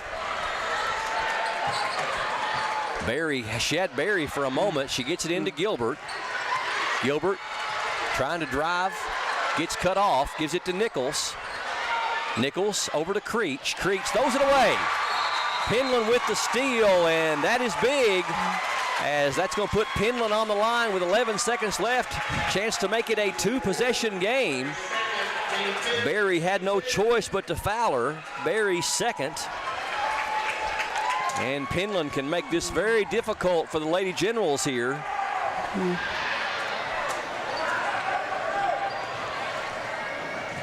Point spread is not going to matter necessarily in this one, because it's going to be the second and third seeds regardless, as Penland makes the free throw. She's got 14. 56-52, already a 2-possession game and only 11 seconds left. Second one is no good. Rebound is going to be out of bounds on Jackson County, so that should do it. 56-52. All Clay County's got to do is get the ball in bounds, and Coach Jimma Parks is going to take a full timeout and try to seal this one away. We'll take a quick break as well. 9 seconds left. Lady Tigers up by 4, 56-52 here on PRTC TV. We understand an upside-down world, but they're writing us off before we get to the starting line. A stalled generation? Who do you think is gonna fix all this? We will, because our future is the future. So we're going to build bridges and hospitals in a day and feed those left in the cold. We're going to do all this and more because we have an appointment with destiny. Exciting things are happening at Appalachian Wireless, from amazing deals on the latest smartphones to unbeatable promotions that save you money. Stop by or visit AppalachianWireless.com to start saving. We are you. We are Appalachian Wireless. Lady Tigers appear to have the victory in hand. They're up by 4, 56-52 with 9 seconds left here on PRTC TV. And they've got the ball too, so I don't see any way out of this for the home team. Lady Tigers have played awfully well. They really sealed the deal in that fourth quarter. And it's going to go out of bounds back to Jackson County, but enough damage done that Lady General is going to have to get a quick three and a foul, and a lot of things going to have to happen. Yeah. But Clay County gives them a heartbeat here with a bad inbounds pass. Nichols set to trigger it in. Gets it into Gilbert. 3 ball on the way is short. And the rebound to Clay County, and that's going to do it. That's a foul. Penland in backcourt, and she'll go back to the free throw line. 14. Interestingly enough, that if it mattered, if Penland made both these free throws, Clay County is the number 2 seed. If she makes one, comes down to who they play better against in the district, which neither team's going to beat North as they're state ranked. Penland misses the first. It'll be a coin toss, just like the Jackson County OBI situation. That's happened twice in the same district in the same year. Second one is no good as well. And Jackson County not going to get a shot off in time. So the Clay County Lady Tigers avenge the loss at home as they deliver the knockout punch in that third quarter. And this young Lady Tiger squad beats Jackson County 56-52. Stay tuned. We'll come back with final stats and thoughts in our PRTC TV player of the game and also get you ready for the nightcap, the boys action, General Boys and Tiger Boys, all coming up next on PRTC TV. Fiber-powered internet from PRTC is fast, crazy fast. Experience crazy fast internet speeds from PRTC with reliable downloads up to 1 gig. Now you can surf, stream, game, chill with speed to spare. And with our new GigaSpire Blast, you'll enjoy the ultimate Wi-Fi experience everywhere in your home. Accelerate your internet. Contact PRTC to sign up or upgrade your internet today. There's so many great things about life in gig country, and PRTC is proud to be one more. A local internet provider with all the speed and reliability your family needs, backed by hometown service and support. Whether you need to just check email or power multiple Wi-Fi devices all over your home, we've got the right package for you. Stop by one of our friendly offices, give us a call, or visit us online to learn more. PRTC, your local internet connection. At Appalachian Wireless, you're not just a customer, you're family. We're not just here to sell you a plan or a phone. We're here to serve you. Stay connected with great service from your local team. Visit us today because we are you. We are Appalachian Wireless. Incredible, more than incredible, more than a metaphor, more than you're ready for. Are you not entertained? You gotta put the time into time. Be unforgettable. It's the NBA on TNT. America, we're glad to have y'all back.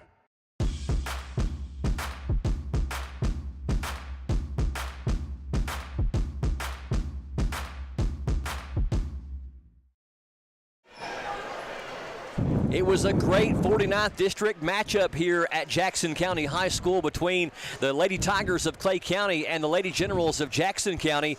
Here on PRTC TV, Clay County delivers the knockout punch there in that third quarter, outscoring Jackson County 22-7, and with a big 3 and 5 points in the quarter, 14 points overall, 9 rebounds and 4 assists. One of our PRTC TV co-players of the game is sophomore Madison Penland. And Madison, we had a chance to interview you back on the 49th District preview back in November, and you talked about how you were going to be one of the players going to have to lead this squad this year. You were the leading scorer from last year. It's a young team, but it looks like you guys are having fun playing ball out there. Yeah, we are. It's a lot of fun getting to play together, and I feel like I have to be like kind of a leader because I'm older than a lot of other girls that are on the team. And it just really pushes me to be a better player and play as hard as I can. Now, you had a 5-point deficit there at halftime, 30-25. What was Coach Parks telling you guys in the locker room at halftime to come out and change in that third quarter? Because the third quarter was the difference maker in the entire basketball game. Well, we were down just a little bit, but it just really motivated us to play harder because we've been wanting to beat Jackson County all season, for the past couple years, and she just told us that we had to play as hard as we could and push the ball.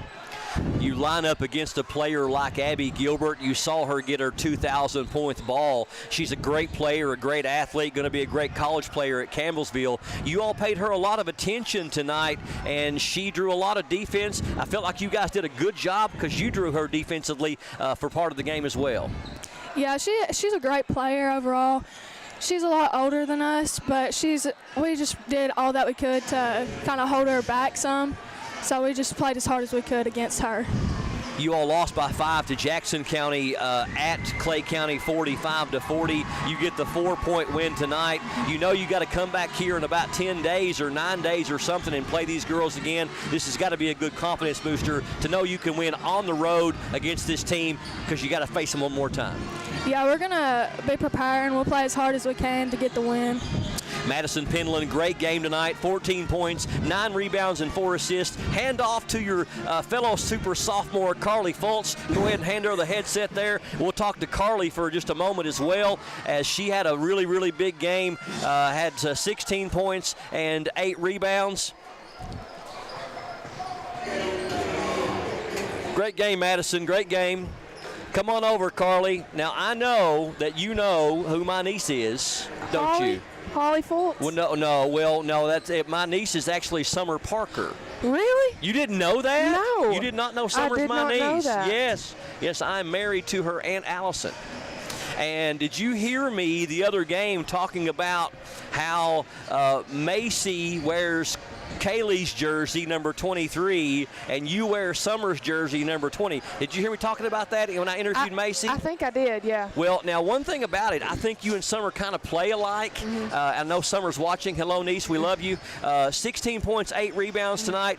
You know, I was talking to Macy the other night in the Player of the Game interview against Harlan County when you all won in the Donnie Gray shootout, and I was telling her that you all kind of play like them, like Kaylee and Summer. Has that been something that, did you ever watch Summer play? I mean, you wear her jersey. Is that a coincidence? The jersey thing is a complete coincidence, but I did watch them play. My sister played with them, so I was at their games, and I talk to Summer a lot. She gives me some advice, and it's just a great feeling just to have someone to talk to.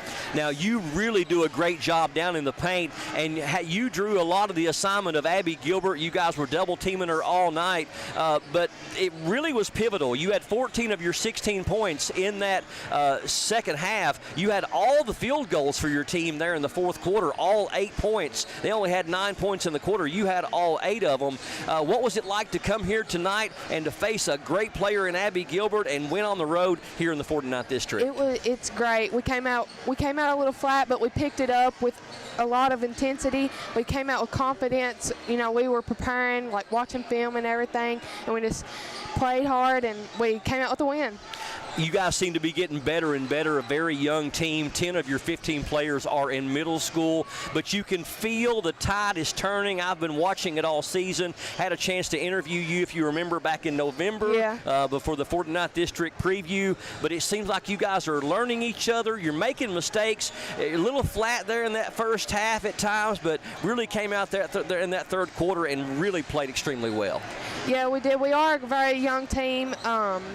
But we've been practicing hard, and I feel like we're growing as a team. We're learning to work together, and we're just growing as a team and just learning each other, and it's showing on the court, as you can tell, and that's just making us better. I always said that Summer, when she played, she always cleaned up a lot of the guards' mistakes. Are you always looking to, you take a lot of pride in your rebounding and being able to get that offensive rebound, get that defensive rebound, because it seems like it's something that you work hard at, and that's really controlling the paint and getting those rebounds. Yes, I work very hard on rebounding. I'm working for that 500 rebounds.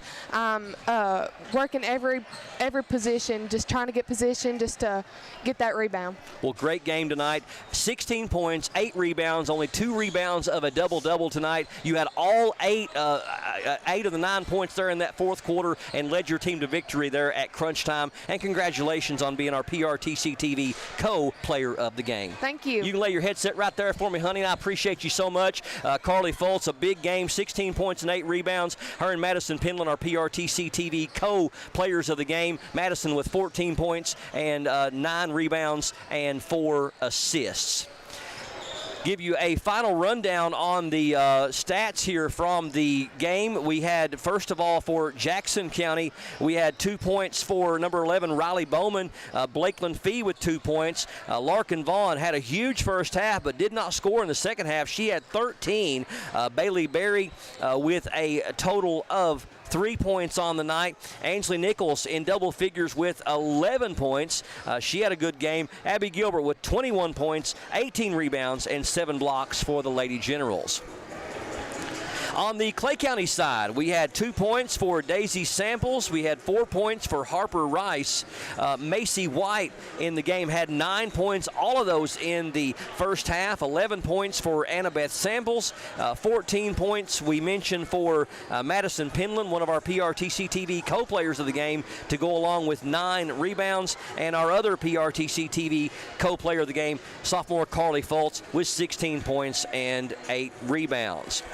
Team stats, first of all, for Jackson County from 2-point field goals, they were 18 of 39 for 46%. Clay County was 22 of 44 for 50%. From the 3-point line, both teams were 2 of 6 for 33%. From the charity stripe, Clay County 6 of 13 for 46%. Jackson County 10 of 15 for 67%. Turnovers, Jackson County with 14, Clay County with 9, and the rebounds were just about dead even. Clay County with 28 to Jackson County's 27. Again, the final, Clay County Lady Tigers 56, Jackson County Lady Generals 52. Clay County improves to 15-10 on the season, and Jackson County falls to 11-12 on the season. Well, we're not done. That is only the first game of 2 coming to you tonight here on PRTC TV. If you're joining us streaming live on this Friday, February 14th, Valentine's Day 2025, we appreciate you, whether it's on YouTube or Facebook on our PRTC TV channels and pages. Make sure you hit like on Facebook or subscribe on YouTube. We'll start popping up in your news feed and keep you in the know. We'll be in your news feed on Facebook and on your preferences on YouTube. All you got to do is hit like, and you'll start seeing more of us as we cover all kinds of basketball in the 49th District, the 13th region, and also some over in the 14th region as well. We're going to step away for a break and come back and get ready for the second game of 2. Same 2 teams, boys variety. The Clay County Tigers being entertained by the Jackson County Generals. It is coming up next here on PRTC TV. There's so many great things about life in gig country, and PRTC is proud to be one more. A local internet provider with all the speed and reliability your family needs, backed by hometown service and support. Whether you need to just check email or power multiple Wi-Fi devices all over your home, we've got the right package for you. Stop by one of our friendly offices, give us a call, or visit us online to learn more. PRTC, your local internet connection. At Appalachian Wireless, you're not just a customer, you're family. We're not just here to sell you a plan or a phone. We're here to serve you. Stay connected with great service from your local team. Visit us today because we are you. We are Appalachian Wireless. Incredible, more than incredible, more than a metaphor, more than you're ready for. Are you not entertained? You gotta put the time into time. Be unforgettable. It's the NBA on TNT. America, we're glad to have y'all back.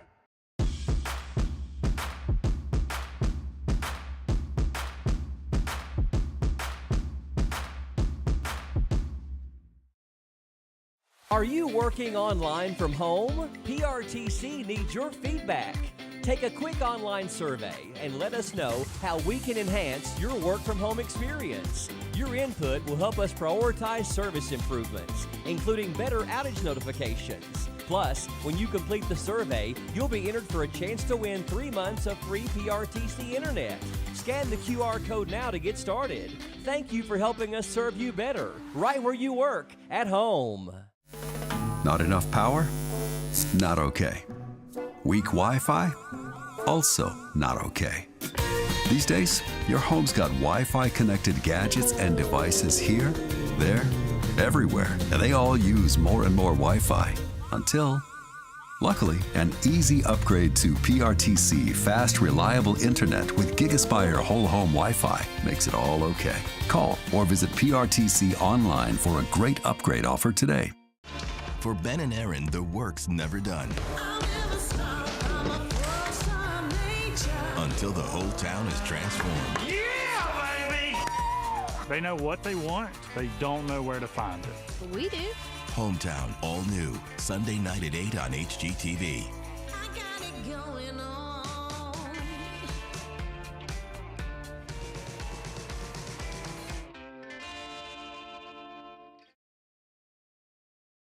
Video gaming is a great way for families to have fun together. And PRTC's reliable internet and Wi-Fi is a game changer. Super fast download and upload speeds up to 1 gig. And GigaSpire whole home Wi-Fi power today's most exciting games on consoles, handhelds, even VR headsets with no lag or buffering. Contact PRTC and level up to game-changing internet and whole home Wi-Fi today. Getting ready for the second half of the 49th District doubleheader here from Jackson County High School on PRTC TV between the Clay County Tigers and the Jackson County Generals. Lady Tigers just wrapped up a 4-point win. Big comeback for them as they defeat the home team, the Lady Generals of Jackson County, 56-52 with a big 22-7 third quarter when they outscored the Lady Generals by 15. Congratulations to the Lady Tigers. And congratulations to our PRTC TV players of the game, Madison Penland and Carly Foltz, who combined for 30 points between them. Time for the boys' side of it. It's going to be the Clay County Tigers and the Jackson County Generals here on PRTC TV.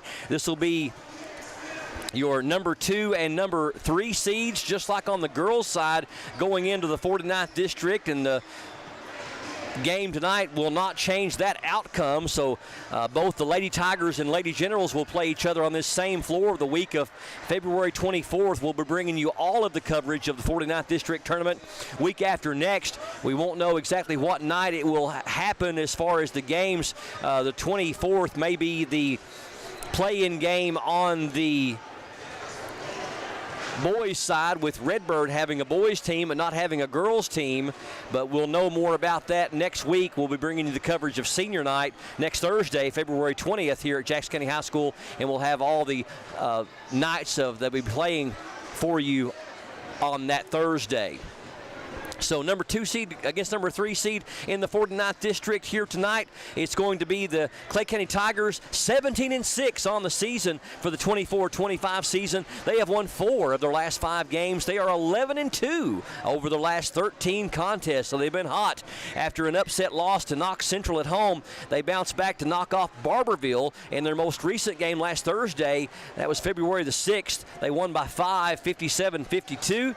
They haven't played in the 8 days since. A matchup at OBI this past Monday was postponed until tomorrow at noon.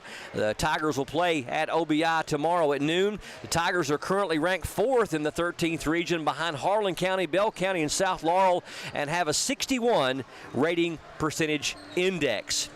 Jackson County's Generals have won 10 games against 15 losses this year. They've lost their last 5 games in a row. Their last victory was back on February 1st over Casey County, 69-49. They've dropped games to Clay County, Pineville, North Laurel, Jenkins, and most recently Prestonsburg here at home this past Monday, 78-73. Jackson County is ranked 13th out of 17 teams in the region, an RPI of 45. Clay County is coached by veteran coach Michael Jones. This is Jones' second season with the Tigers. He has won 40 games against only 14 losses. They went 24-9 in Jones' first season at the helm, winning the district and advancing to the semifinals of the 13th Region Tournament. He is 3-0, a perfect 3-0 as Clay County coach against Jackson County. Jones coached Harlan County, had a 174-65 record, coaching the Black Bears for 8 seasons from 14 to 22 before coming to Clay. When you combine the two schools, he has an impressive win-loss record of 215 wins versus only 79 defeats. Another veteran coach, Greg Parrott, leads the Generals for now his 14th season. His overall record coaching Jackson's boys is 197 wins and 207 losses, just under 500. Coach Parrott was 172-33 over an impressive 6-year span as Jackson's girls coach, giving him a total of 369 wins against 240 losses overall, coaching the Generals and Lady Generals. So you're talking about 609 games that Coach Parrott has coached Jackson County on the boys and girls side. Clay County Tigers, a very balanced team offensively. 4 different players averaging double digits, led by sophomore Aiden Grubb and junior Aiden Wagers, both hitting 12 points per game. Senior Ethan Jackson, third in average at 10.7, with another senior, Jared Roark, right behind him at 10.5 points per game. Yet another senior guard, Landon DeZarn, is close to double figures at just over 9 points per game, which would give them a starting 5, all averaging double figures turnovers, which is just about unheard of. DeZarn also leads the team from beyond the arc, knocking down 45% of his shots, 47 of 104. Grubb leads Clay County in rebounding with right at 10 per game, and that's from the 3 slot as a small forward.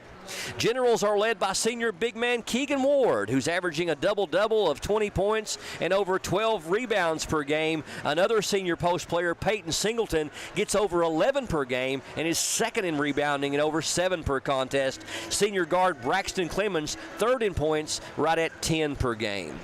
In comparing the two teams, Clay averages over 67 points per game to Jackson's 61. Both teams shoot right at 46% from the floor overall, but Clay shoots their threes better, 35% to Jackson's 29%.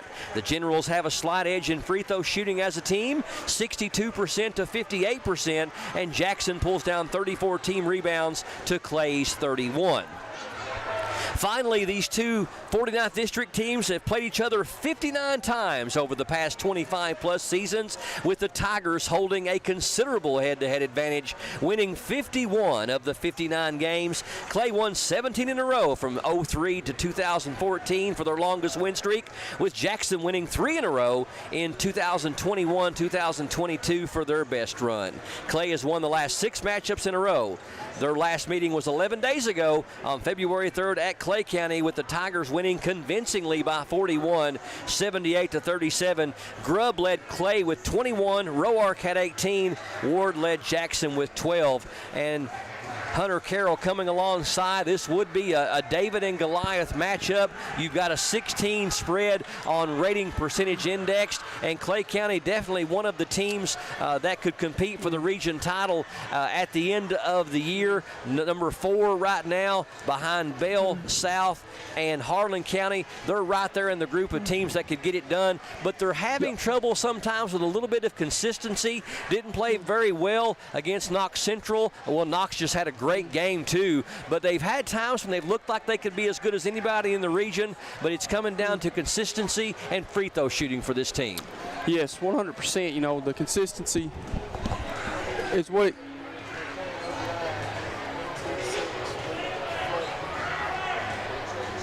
so it's going to come down to that. I didn't hear what you said, but you must have got done. Yeah. I just kind of wait and pause, listen, you and Mark talk. I was afraid to talk. The Clay County Athletic Director came up here and told us, and we appreciate Tommy for coming up and telling us they were going to play tomorrow at noon against OBI, but they're going to shift that to next Wednesday at 6 o'clock. For those people that don't know, we've got some torrential downpour rain coming in tomorrow. I think they said we could get as much as 2 inches of rain on Saturday, and then more rain coming in Sunday, and we're going to plummet in temperatures on Sunday, but luckily the rain's going to get out of here before the plummet. They're going to say a high in the low 50s on Sunday morning, falling into the 30s by Sunday afternoon, but we're going to have gullies of rain, and there is some real concern. If you're praying people, please pray for the people over around OBI and places that are low, and be careful because we've got some flash flooding coming over the weekend, and from what I'm hearing, Hunter, it could get pretty serious. Yeah, it's always, you know, kind of one of those kind of a scary situation with the rain, and you never know. And it's one of those too, Brian, is as wet as it's been, you just really never know what the situation might be and what might happen or anything like that. If, you know, potential landslides and stuff like that, especially with this rain like it is. So, you know, something to keep an eye on and watch out for, and something that, you know, our thoughts and prayers for everyone that might be affected or can be affected by this. Well, we talked about Clay County, and they've got to be consistent, and they've got to be able to shoot their free throws. It's an Achilles heel for this team. But it's been a long time since you have a starting 5 like the Tigers do, and the fact that any one of the 5 could come out hot and really make your life difficult on this Tiger squad. Yeah, and you know, it's a very nice thing to have if you're Coach Jones, because obviously the inconsistency, that is a concern and things like that. However, I do think that, you know, a plus side to all of it is that if one guy's not going, you've got a you got enough guys on your squad that's to be able to kind of weather the storm and hold that off until that player can get going. And obviously, to me, it's Grubb and Wagers. They really are the straw that stirs the drink. Those two were, I think when those two are playing well, they're as hard to beat in the region as anybody. And when those two struggle and you can take those two away, it causes a lot of other problems for the rest of the Clay County's offense. Well, we don't want to harp on their inconsistency too much because they are 17-6 with a 61 RPI, so they have been a tough out all year. But they've had some games where I know they wish they'd played better, losing at South Laurel by 23 and the loss to Knox Central a couple of times when they didn't really feel like they played very well. Took Harlan County down to the wire, only losing by 4 at Perry County Central.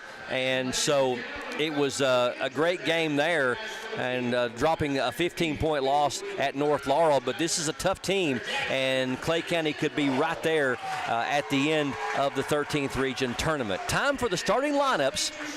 First of all, for the visitors on the scoreboard, the Clay County Tigers mentioned they have won 17 games against 6 losses this year under second-year head coach Michael Jones. They'll start number 2, Aiden Grubb. Ed Smith from the Southeast Kentucky Network says by the time Aiden is a senior, he may be the player of the year in the region. High marks from Ed that's watched a lot of basketball. Aiden can rebound. He can shoot the 3. He can get in the paint and mix it up and beat you from several different areas. Number 3, Jared Roark also getting the start. Number 40, the big man down low, they call him Baby Bear, Aiden Wagers. Number 22 is Ethan Jackson, and number 4 is Landon DeZarn. Now for the home team on the scoreboard, the Jackson County Generals, with a record of 10 wins against 15 losses. They will start number 42, Mr. Double-Double, senior Keegan Ward, averaging about 22 and nearly 13 rebounds on the season. Number 24, fellow senior post player Peyton Singleton, also getting the start tonight. Number 2, Braylon Combs getting the start. We got Tanson Truitt, number 11, getting the start, and also number 23, Braxton Clemens for Jackson County. So Ward, Singleton, Clemens, Truitt, and Combs for Jackson County. Wagers, Grubb, Jackson, Roark, and DeZarn for Clay County. It's going to be Aiden Grubb jumping for Clay County against number 42, Keegan Ward. Tip controlled by Clay County as Grubb tips it to Roark. Roark will run the point. Looks like Jackson County in man-to-man to open things up. Jackson with it at the top. Yeah, Clay County running a UCLA set. Wagers, nice 10-footer up and in. Wagers has some nice touch in that mid-range jumper. Clay County with the first points, and they have a 2-2-1 full court press to take on the Generals. Knocked away twice and finally stolen. DeZarn gets the steal, goes up and can't get it to fall, but we're going to have a foul on the Generals, and it may go against number 42, Keegan Ward. Does indeed. Ward's first, team's first. Didn't see a lot of contact on that, but enough to get the whistle. Yeah, it looked like I thought he might have got him kind of on the head there with his forearm. DeZarn gets the free throw to go. We mentioned he is their top three-point shooter on the year. Second one good as well. So Clay County with the first 4 points of the game. And again, full court pressure. Clemens sees the double team coming. Gets it ahead to Truitt, now into front court to Ward. Ward back to Truitt. Truitt down low, trying to get to Singleton, knocked away, I believe, by Grubb. Here come the Tigers the other way. We played just over a minute from Jackson County High School, 4-0 Clay County. Roark gives it down low for Wagers. Wagers with a ball fake, nice shot. Good defense down there by Ward to alter the shot. Can't get it to fall. Generals with the rebound. Clemens splits the defenders. Has it knocked away. Good knock away again by Clay County. That pass going to go too far ahead for Aiden Wagers, and the Tigers turn it over. really seeing Clay County playing some nice defense in this opening 90 seconds. Yeah, and you know, in this opening 90 seconds, Brian, it's been all Clay's intensity. The Generals have not been able to match it to this point. Ward over to Clemens. Clemens gets it to Singleton at the free throw line. Back to Clemens.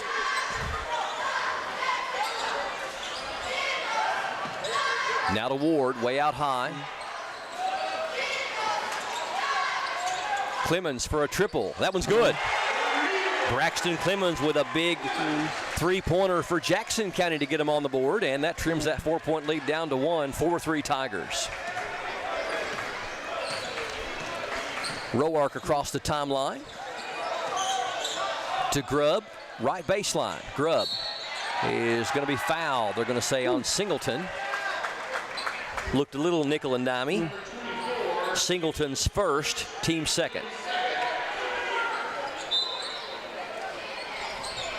Roark to Trigger, into Grubb in the right corner. Top of the key, Dezarn. Catch and shoot three is short. Rebound though to Roark. Back to Grubb. Grubb flashes back out to Roark, and they'll set up the play. 5:30 left here in the first quarter. Grubb with it in the paint. Turnaround is up, too strong, and over the back foul on Grubb. I can see that one from here. Yep. Grubb's first, and the team's first. Got the shot he was looking for. And kind of a nice job there, too, by the Generals. Kind of switched. They've been playing man, and then that went zone that possession. I think it might have caused just a little confusion for Clay. Clemens down low to Singleton. Up and tough shot. Peyton Singleton had the ball down around his waist. A little bit of an acrobatic play and a nice move. And Jackson County pulls ahead. A little 5-0 run. They lead it 5-4. Roark, step back jumper is too strong. Right there for the rebound, though. Ethan Jackson. Got to be one and done. Wagers wants a three. That was good. I believe they give him a two, Brian. Two-pointer, foot on the line for Wagers.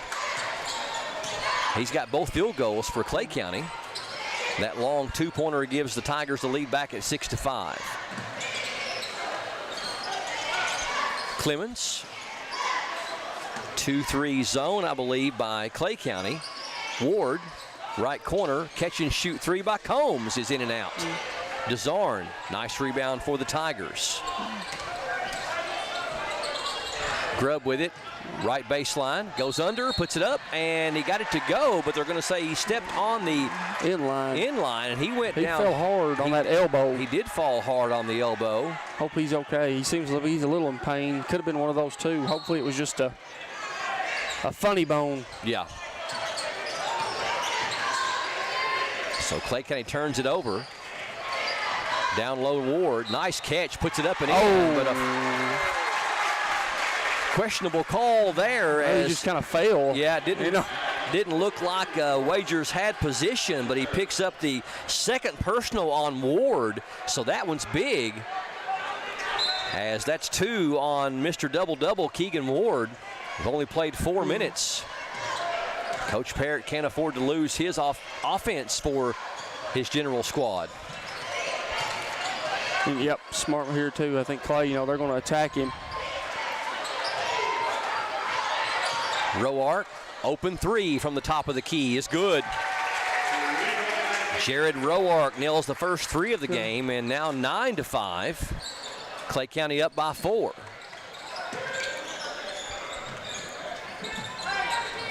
Clemens splits the defenders, has it knocked away.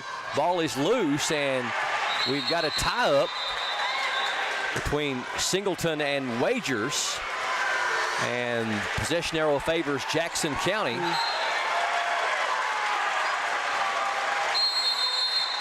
Probably the two guys on the floor that play with the most emotion.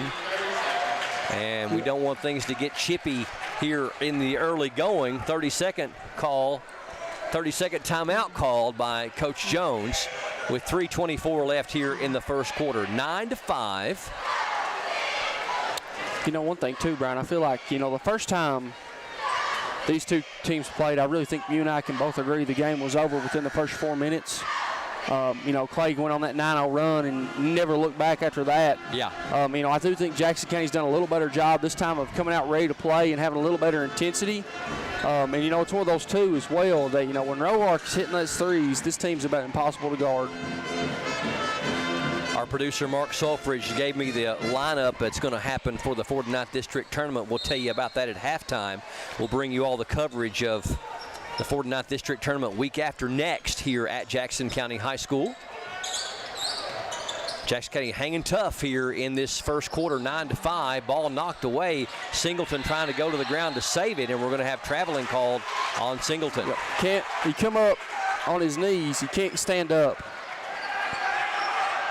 And once you stand up, you've technically changed your pivot foot. 9-5, Clay with the lead and the ball. Number 11, Brody Hooker, checked in during the timeout. He has the ball now, guarded by Truitt. Over to his brother, Grayson Hooker.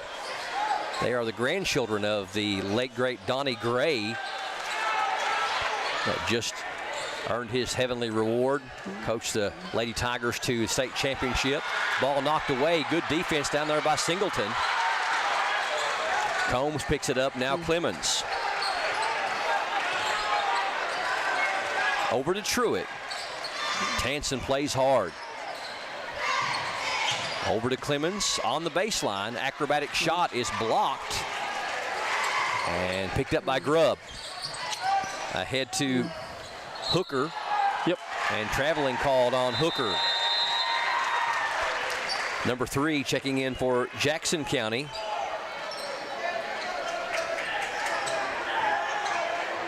That is Ashton Clemens. Baby brother.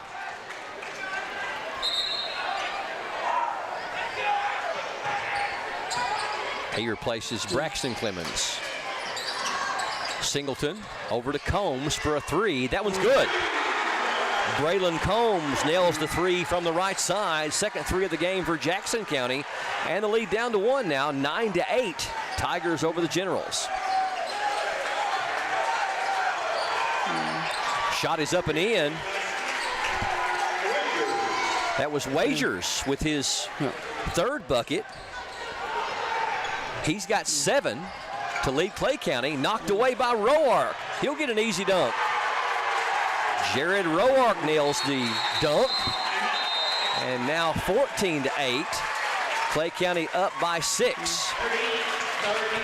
30-second timeout called by Coach Parrott with 1:40 left here in the first quarter. That was Aiden Wagers on the 3, wasn't it? Yes. Okay. Yeah. And, Wagers, too, you got to give props to Wagers for, obviously Coach Parrott kind of seems like they're wanting his game plan to make him beat them behind the three-point line. And, obviously he's a good enough player that if you give him all day to count the laces, he's going to make that shot 9 times out of 10. So, the one thing that the Generals kind of fault is when they play both their bigs is they don't match up the best defensively just because of the lateral quickness. So it's going to be interesting to see how Coach Parrott might be able to adapt that, things like that, because that's obviously probably your 2 biggest offensive scoring threats. And Ward on the bench with those 2 fouls. Gray checks in for the first time. And we've got a book malfunction by the looks of it. A book malfunction. That is going to result probably in some type of technical violation, but no, I think it was just they were wanting to either confirm the score or the timeouts probably. Okay. You could have seen one of the bookkeepers didn't realize if Coach Jones called a 30-second timeout versus if he called a full, just trying to make sure everyone's on the same page with that. Well, not a lineup situation problem. Ball thrown away. Wagers with the interception off the Gray miscue. Roark, Wagers, he wants 3 more. That one's too strong. Rebound to Jackson up high for it. Can't get it to fall. And Jackson County pulls the rebound down. Gray with it for the Generals. Minute 15 left here in the first. 14-8. Clay County. Clemens stops. Passes over to Gray for a 3. That one's a little bit too strong. And the rebound to number 14, Grayson Hooker. Over to Brody Hooker, and we're going to have an offensive foul as Brody Hooker lowered that shoulder, and you'll get that call every time. Brody's first, and the team second.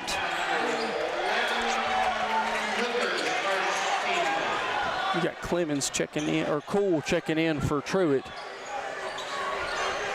First time we've had Braxton Cole in the lineup, I believe, for Coach Perry.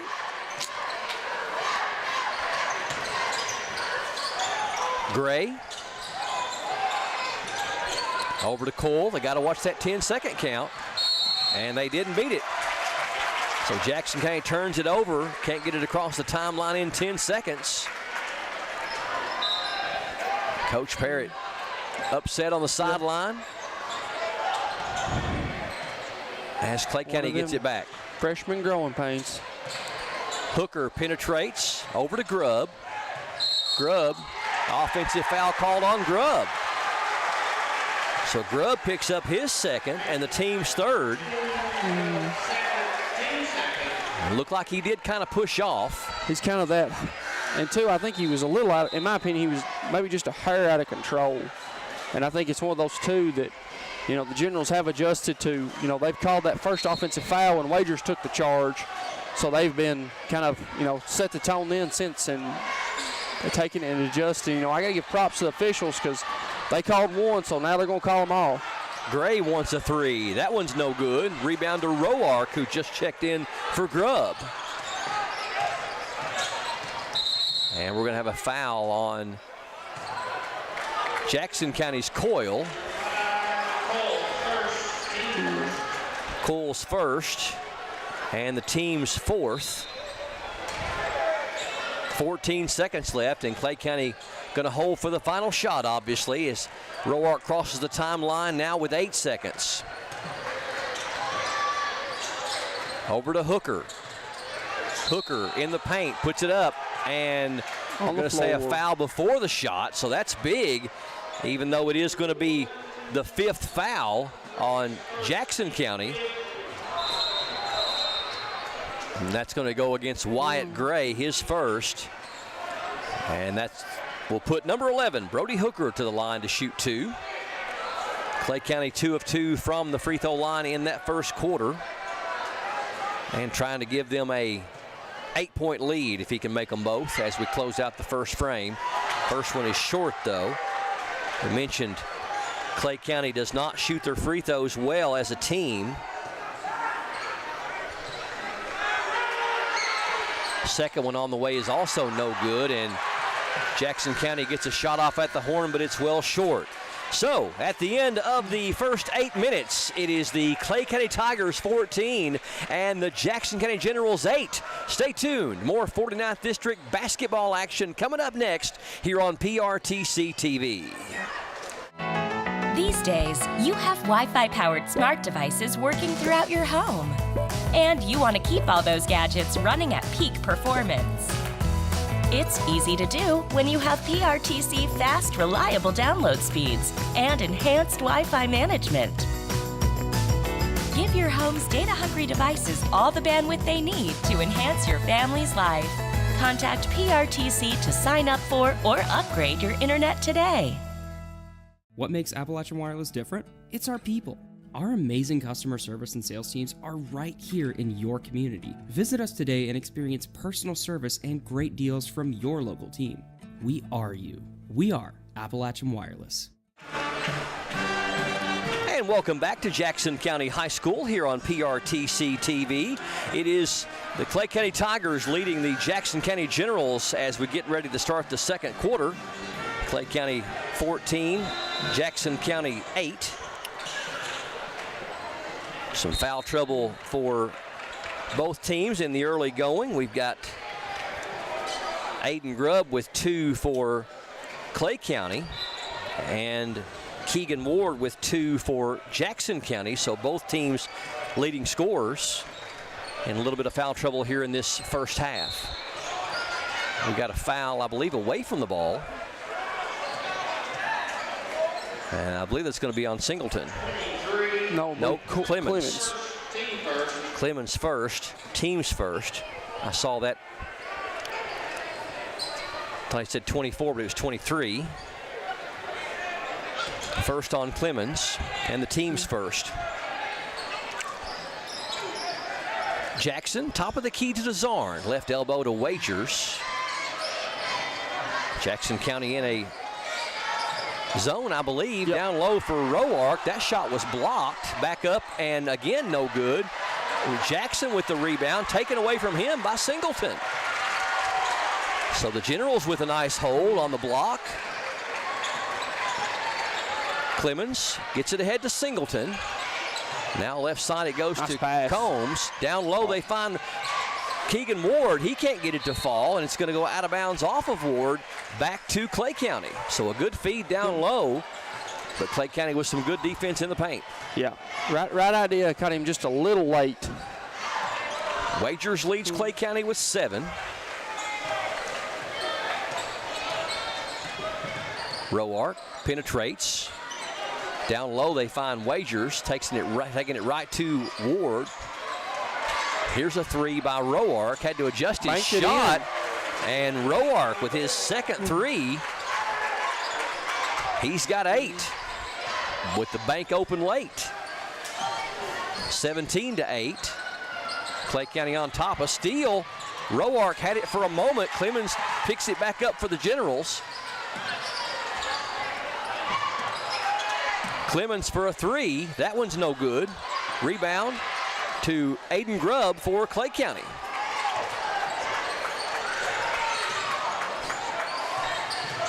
Roark can't get the shot off. Gives it to Grubb from 15. That one's a little bit too strong. Clemens with the rebound for the Generals. Tigers with the 9-point lead. Truitt is going to be fouled by DeZarn. It'll be the first on Landon and the team's first of the quarter. Singleton going to check out. Yeah, he's gassed. He needed a breather. Wyatt Gray going to check in, so the Generals get a little bit smaller. Wyatt Gray, a freshman sharpshooter. Hasn't found his range yet tonight, but when he does, he can get hot.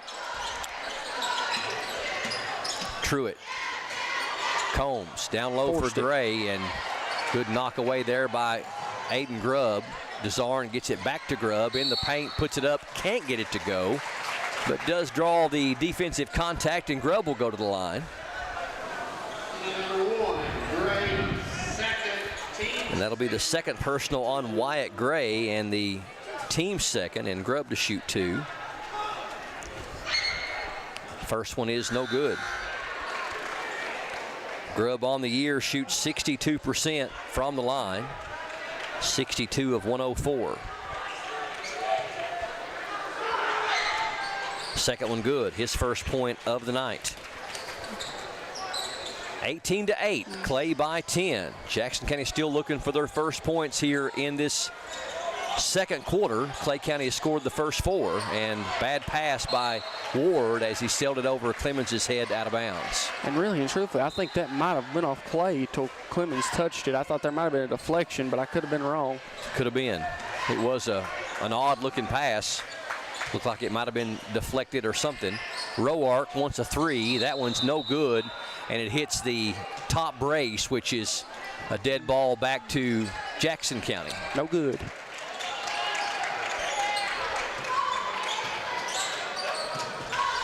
Clemens gets it to Ward, but nice steal there by Grubb. Grubb goes up high to take away that possession. Drives, puts it up and in. Tough move there by number 2. He's got 3. 20-8. Knocked away. Good defense by Clay County. Ball still loose. Ward picks it up. His 3 is too strong.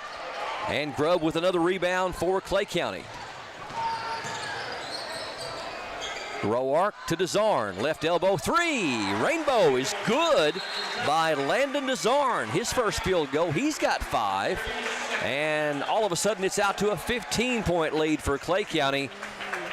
23-8 as they have scored the first 9 here in the second quarter. They did the same thing in the first half, but I believe it was earlier in the game over at Clay County. Yeah, you know, that first the first thing, with that was, like I said, in that first I mean, really, truly 90 seconds that you blinked and Jackson County was down 9, and the game was kind of really over and out of hand from there, and Clay never looked back. And they've kind of just started to do that and have their way. Three-pointer by Roark, a three-pointer by DeZarn, and 3 total points by Aiden Grubb here in the quarter has stretched it out to a 15-point lead. Jackson County's gone a long time without any points as we played almost 4 minutes here in the second quarter. Cole, Ashton Clemens in there now. Gray from 15 is good. Nice shot by Wyatt Gray. Yeah, real nice ball fake there by Gray. He's got really good mechanics, Wyatt Gray does. And a 30-second timeout called by Coach Jones of Clay County. He was not happy with that defensive set. 23-10. Reminder, our next broadcast, if you're joining us live on this Friday, February 14th on our PRTC TV Facebook page or our PRTC TV YouTube channel on this Valentine's Day, we'll be on the air next Thursday. That's the 20th of February for senior night here from Jackson County High School. Girls play Great Crossing at 6. The boys play Buckhorn at 7:30, and we will honor all of our seniors that night as the final home game heading into the district tournament here from Jackson County High School. PRTC TV will bring you all the coverage the week of February 24th. Back to action. Down low. Jackson loses it for a moment, puts it up and in. Is Tough that not move. a double dribble? I thought unless Jackson County player touched it, Perry wanted a double dribble. He was not happy. Jackson stayed after it, though, and got it to go. His first points of the night. 25-10. Generals lost it for a moment. They get it back. Coyle. Ashton Clemens out at midcourt. Singleton at the top of the key. Down low, Singleton lost it as he went up, and going to be a Clay County foul. Going to go against Wagers. His first, team second, and it looked like to me that Singleton might have got a break there because it looked like he just lost it on the way up. Yeah, that's kind of what I was thinking too. I didn't think Wagers really got a lot of contact there. It might have just been one of those. He stuck his hand in, and the way it looked, it just drew the foul. Singleton converts 1 of 2. Up high for the rebound is Tanson Truitt. Tanson Truitt went up above everybody and got that rebound, timed it perfectly. And really and truthfully probably got away with the over the back. I don't know. He was up so high over him. I don't know. DeZarn misses the three-pointer, and we're going to have a foul on the rebound, I believe, on Jackson County as Wagers pulled down the offensive rebound.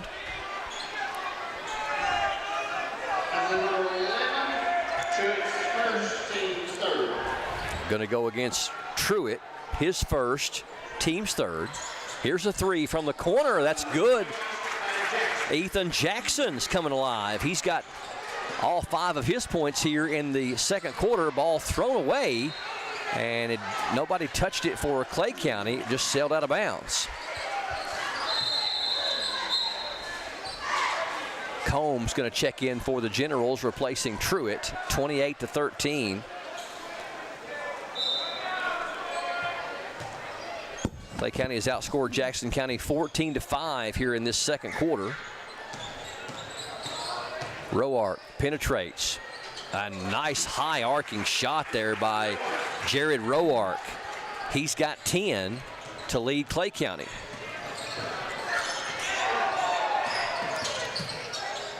In the corner. Nice move down there by Braxton Coyle. Braxton with his first points. Nice baseline move by number 5. Yeah, Clemens really kind of created all that too with drawing attention from both defenders. Turnaround by Jackson. He's heating up. He's got 7. Yeah, Clemens created that with drawing the defense and finding the open man. And you could see too, Brian, he don't have that. He doesn't look like he's got that ankle brace on anymore. So maybe he's saying that ankle's 100% now. Glad to see him back out there after, you know, a real bad football injury. Clemens gets it over to Coyle. Coyle back out top to Combs. Over to Gray. 1:40 left here in the first half. Backdoor cut, floating shot is up and in. That's Combs. Braylon Combs with his second bucket. He's got 5. Yeah, really nice job there by Combs. Kind of Clay coming with that aggressive trap and going for the steal, and Combs was able to get that backdoor cut. And one thing too, Brian, you can do that. It keeps the pressure off. Roark misses the 3. Right there for the offensive rebound, though, is Aiden Wagers. He's got 9. We got something on the floor. I'm not sure what it is. They're going to get it up. Desarn checks out, and Brody Hooker in the lineup for Clay County. So Jackson County down by 17, but no points from their leader in points and rebounds, Keegan Ward, on the bench with 2 fouls. Still kind of surprised to not see him in there. Don't know if he's sick or just having an off night or what, but he is not coming out even for offensive and defensive substituting.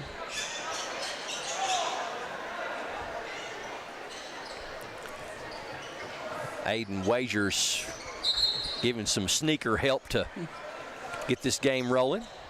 Inbounds pass stolen. Wagers is going to be called for the charge. Wagers picks up his second and the team's third.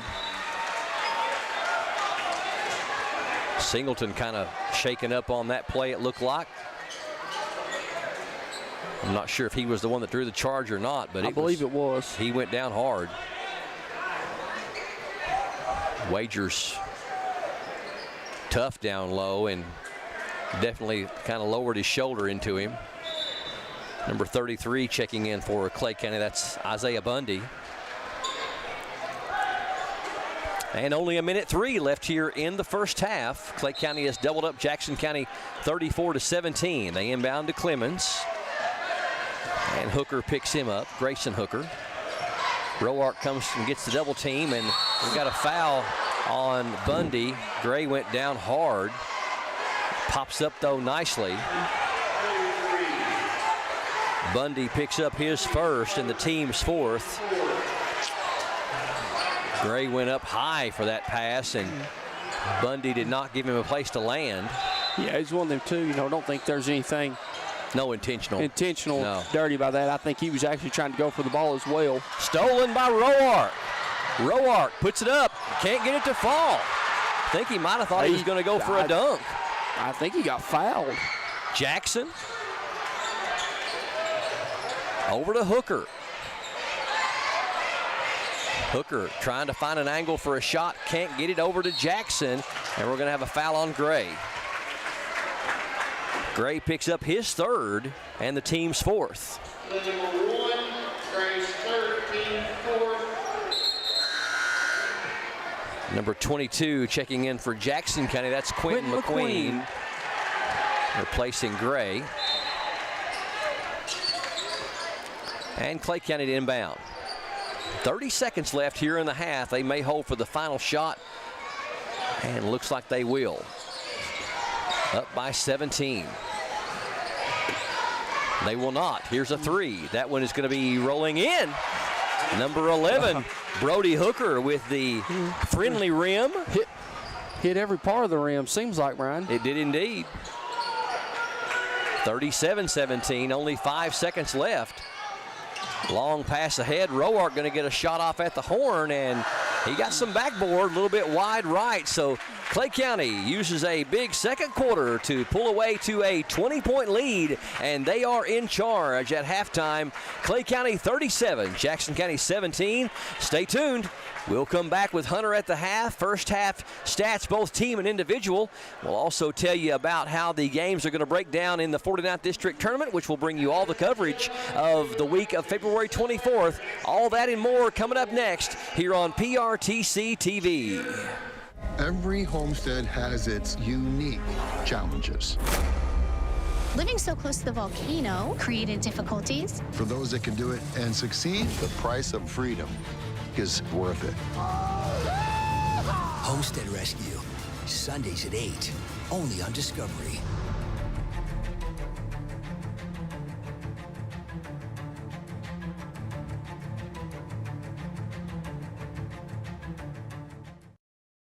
Are you working online from home? PRTC needs your feedback.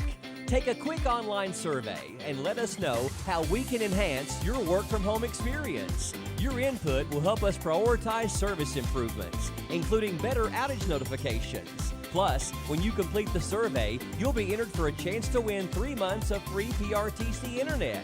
Scan the QR code now to get started. Thank you for helping us serve you better, right where you work, at home. Is filled with meaningful stories. Unbelievable. TNT Sports and True TV is where you will find them. Let's have real discussions. Conversation is always awesome. And highlight the inspirational. It's just an incredibly special group. TNT Sports on True TV, your new destination for sports moments. Every night starting at 6 Eastern.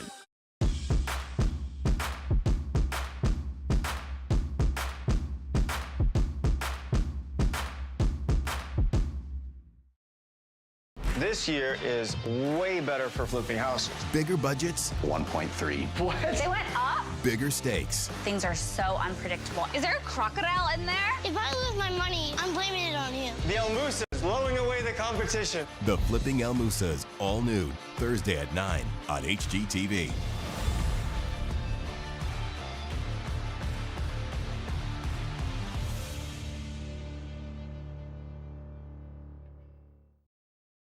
If your outdoor projects call for digging, you need the right tools, including one of these. It's never been more important to call 811 or visit call811.com to locate underground utilities before you dig. Essential connections to your home are just below the surface and can be easily cut. So use one of these tools to call or go online and know what's below. This message provided as a public service by your friends at PRTC. Our family relies on the internet every day. We both work from home at times, so our Wi-Fi just has to be there. We learn with it, laugh with it, and count on it for all kinds of things in our home. Your family depends on strong internet and Wi-Fi. That's why PRTC provides fast internet speeds with enhanced Wi-Fi management every day. To learn more about our internet and Wi-Fi choices, visit prtcnet.org. We understand an upside-down world, but they're writing us off before we get to the starting line. A stalled generation? Who do you think is gonna fix all this? We will, because our future is the future. So we're going to build bridges and hospitals in a day, and feed those left in the cold. We're going to do all this and more, because we have an appointment with destiny. Exciting things are happening at Appalachian Wireless. From amazing deals on the latest smartphones to unbeatable promotions that save you money. Stop by or visit AppalachianWireless.com to start saving. We are you. We are Appalachian Wireless. Fiber-powered internet from PRTC is fast. Crazy fast. Experience crazy fast internet speeds from PRTC with reliable downloads up to 1 gig. Now you can surf, stream, game, chill with speed to spare. And with our new GigaSpire Blast, you'll enjoy the ultimate Wi-Fi experience everywhere in your home. Accelerate your internet. Contact PRTC to sign up or upgrade your internet today. Clay County outscored Jackson County 14-8 in a relatively even first quarter, but the Tigers put the pedal to the metal and the foot to the floor and outscored Jackson County 23-9 in the second frame to bring us to our halftime score of Clay 37, Jackson County 17. You're watching PRTC TV, Jackson County High School, the place. 49th District basketball action doubleheader tonight with Clay County and Jackson County. Clay County Lady Tigers with the mini upset, if you will, over the Jackson County Lady Generals here in the first game, 56-52, and Clay County boys are in charge here, up by 20 at the half. Let's get a rundown on the first half scoring, both individual and team stats. It's time for Hunter at the half. We will start with Jackson County's individual. You had number 5, Braxton Cool, with 2 points. Number 1, Wyatt Gray with 2 points. Number 11, Tanson Truitt with 2 points. Number 23, Braxton Clemens with 3 points. Number 24, Peyton Singleton with 3 points. And then the Generals were led by number 2, Braylon Combs with 5 points. If you flip over to the Clay County side, Brian, you had number 2, Aiden Grubb with 3 points. Number 11, Brody Hooker with 3 points. Number 4, Landon Azarn with 5 points. Number 22, Ethan Jackson with 7. Number 40, Aiden Wagers with 9. And number 3, Jared Roark led Clay County with 10 points. If you go to the team stats, Jackson was 5 of 6 for 83% compared to Clay's 8 of 13 for 62%. Clay was 6 of 10 from the three-point line for 60% compared to Jackson County's 2 of 7 for 29%. Jackson County was 1 of 2 at the free throw line compared to Clay County's 3 of 6, so they both shot 50% there. Clay County had 5 team rebounds compared to Jackson County's, Clay County had 10 team rebounds compared to Jackson County's 5. Jackson County had 10 turnovers compared to Clay County's 2. All right, halftime score, Clay County with the big 20-point lead, 37-17. We got one more broadcast for you after tonight as far as PRTC TV's coverage of high school basketball. We will have senior night. It'll be a mixed match doubleheader this coming Thursday, which will be the 20th of February. If you're joining us live on this Thursday, February 14th, Valentine's Day, the girls play Great Crossing at 6 o'clock, and the boys play Buckhorn at 7:30. It'll be senior night. All the senior athletes from all the sports and extracurriculars will be honored on Thursday night, the 20th. If you can't come out, we'll have it for you here on PRTC TV streaming live. And then after that, all that'll be left in the season is going to be our coverage of the 49th District Tournament. We're excited to bring you all the action and be your home for live video streaming of the entire district tournament. That'll be the week of the 25th. I think I said the 24th earlier, but the week of the 25th. It'll start on the 25th with the 4th and 5th seed boys game, and I believe that is probably going to end up, it's going to be a coin toss actually, I think, between Jackson County and OBI. One of those two teams will play Redbird in the 4th versus 5th seed game on Monday night. And then also the girls semifinals on Monday night will be the 1 seed against the 4 seed and the 2 seed against the 3 seed. That will be North Laurel and OBI in the 1 versus 4, and Clay and Jackson in the 2 and 3 seed. So that'll be on Monday. So will they have 3 games on Monday? 3 games on Monday. And then Tuesday, the 26th, will be the boys semifinals. And then Thursday will be the boys and girls finals on Thursday, the 28th. So 25th on Monday, 26th on Tuesday, and Thursday, the 28th, will be the coverage for you of the 49th District Tournament here on PRTC TV. Excited to bring all the action to you. And a last-second program reminder for you, they had talked about Clay and OBI playing tomorrow at noon at OBI. That's going to be moved to next Wednesday. The Clay County Athletic Director, Mr. Nicholson, brought us that information. We appreciate him letting us know. That'll be on Wednesday at 6 o'clock, Clay County boys at OBI. Take a quick break. We'll come back. Girls Alumni Night. It's the cheerleaders out there. 50 years of cheerleading uniforms.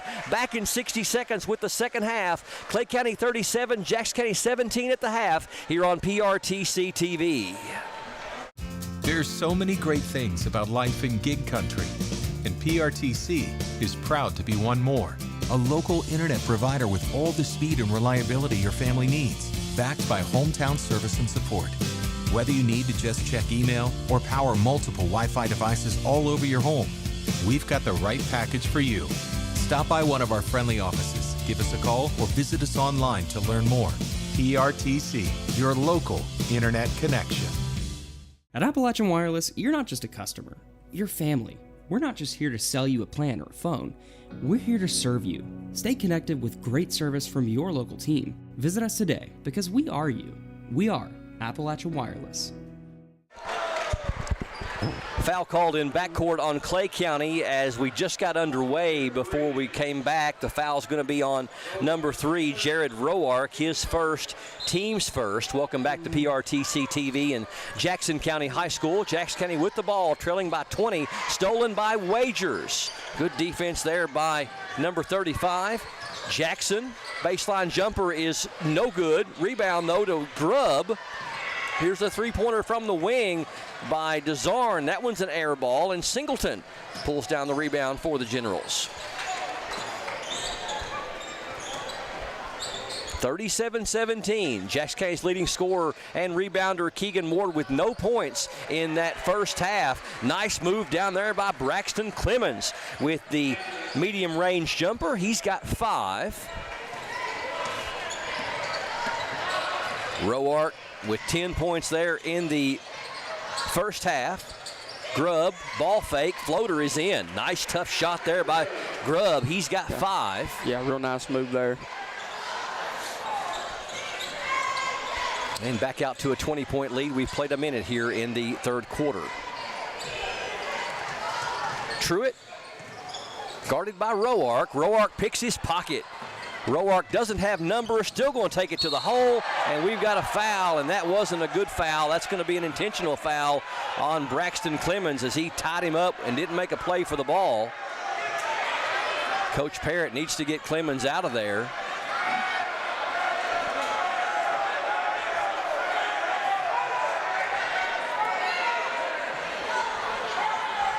Clemens saying he was pushed, but the referee saw the foul. Clemens going to pick up his second, team's first.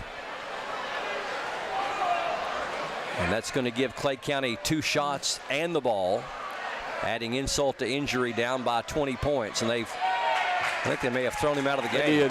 Yeah, Braxton and Clemens. I believe that's I'm not 100% sure, but I believe that's a couple game suspension as well. Yeah. So the referees didn't take much time at all to call that intentional foul and an ejection. And I do think that's one of those as well, Brian, of, but I believe the last time we watched these two teams play in here, obviously everyone knows there's bad blood and rough history, so I think it's one of them just nip it in the butt before it even has an opportunity to start. Well, you just hate it because, Braxton had just made a bucket and just made a really, really bad decision. But they have to protect the safety of the players. That's the bottom line, whether you like it or agree with it or not. They have to protect the safety of the players. And Roark gets a friendly bounce and gets 1 of 2. He's got 11.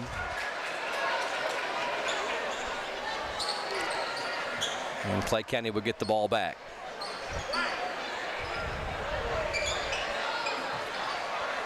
I understand emotion, I understand passion, but you got to play the game the right way. Roark to trigger it. Gets it into Grubb. Down low to Wagers. Wagers turnaround is rolling off. Rebound is going to go off the hands of Jackson, back to Jackson County. Ball hung in the air, a little extra time there. And we'll see how the Generals react to all the emotions there from a moment ago. Ball almost thrown away, now loose on the ground. Nice save in by Clemens.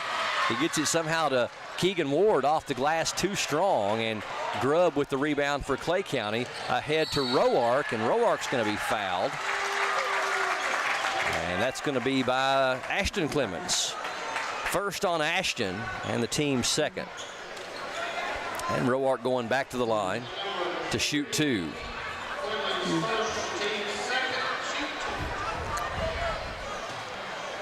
Jared Roark, first free throw is good. 2 of 3 for number 3. Give him 12 to lead all scorers.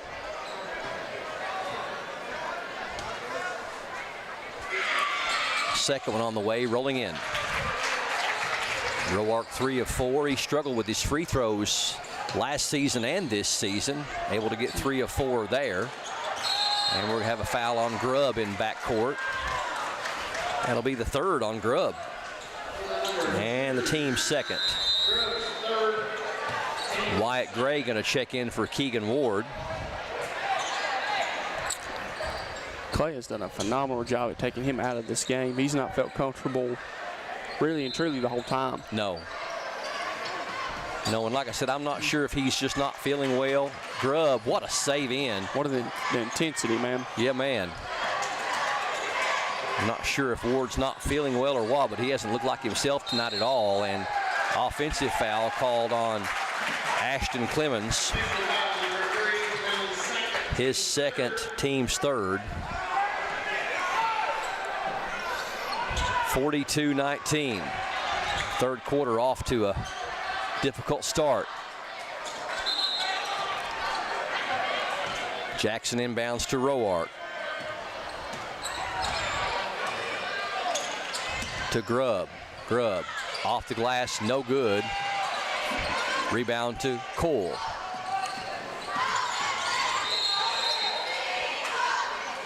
And we got a foul on Roark.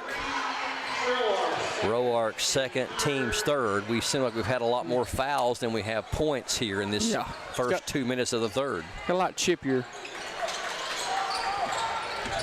Don't seem like we played just 2 minutes though, has it? No, it's felt like a lifetime.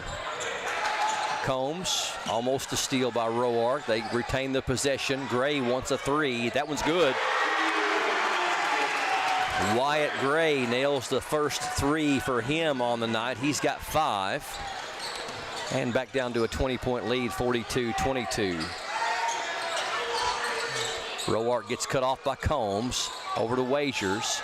Wagers for a triple. That one's good. Second three of the game for Wagers. He's got 12.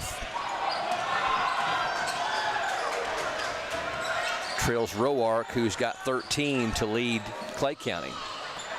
Down low. Shot is up. No good. Fight for the loose ball, picked up by Roark, off the miss by Combs. Jackson, Wagers for 3 more. That one's no good. And Braylon Combs runs down the rebound for Jackson County. Clemens guarded by DeZarn. DeZarn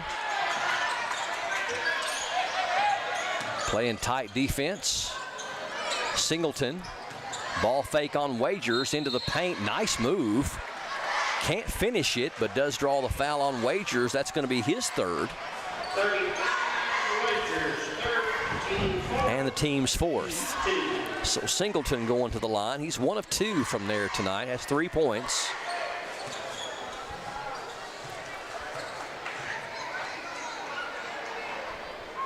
Singleton's free throw is good. Substitutions coming in for Jackson County. It looks like you got Hooker checking in for DeZarn as well for Clay.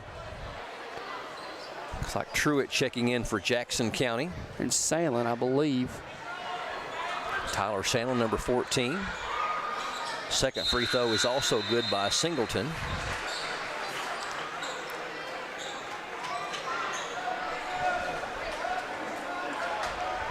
And Wagers and Grubb check out for Clay County as well.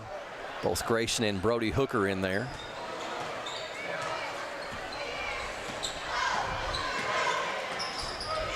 The 15-footer is going to roll off for Brody Hooker. And Jackson County with the rebound. Down low, Ward back in there. Nice move, puts it up and in. First points of the night for Keegan Ward. Still plenty of time to get him rolling. Averages 22. Here's a long three by DeZarn. He nails it.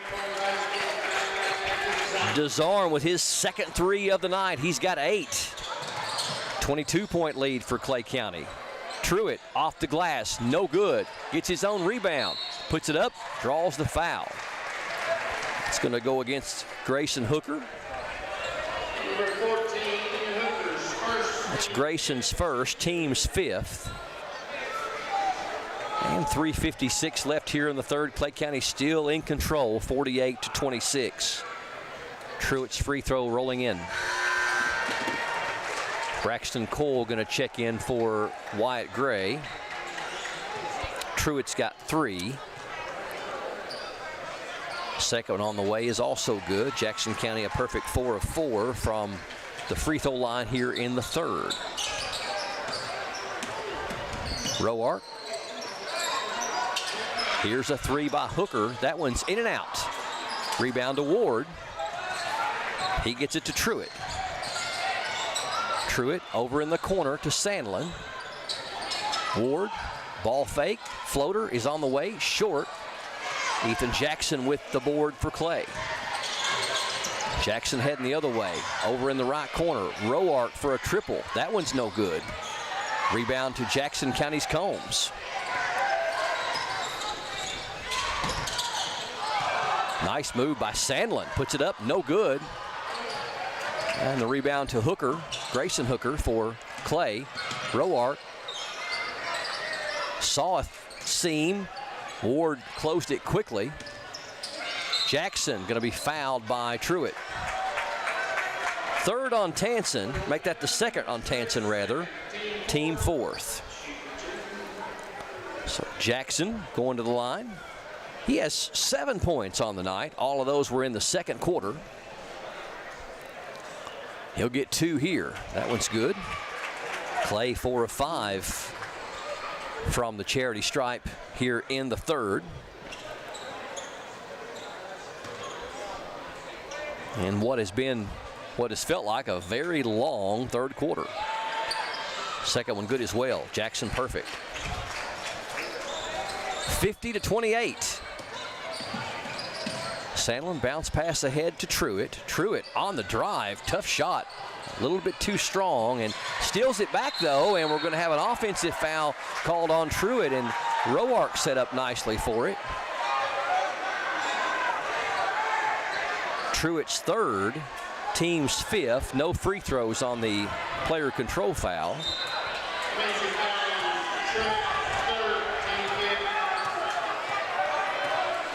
And Brody Hooker across the timeline for the Tigers.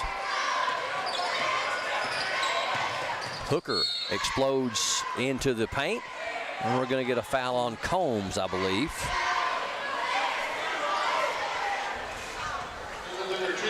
It's Braylon's first, and this will put Brody Hooker to the free throw line to shoot 2. Missed a pair back in the first quarter, hit a 3-pointer in the second quarter for his 3 points. That one's no good.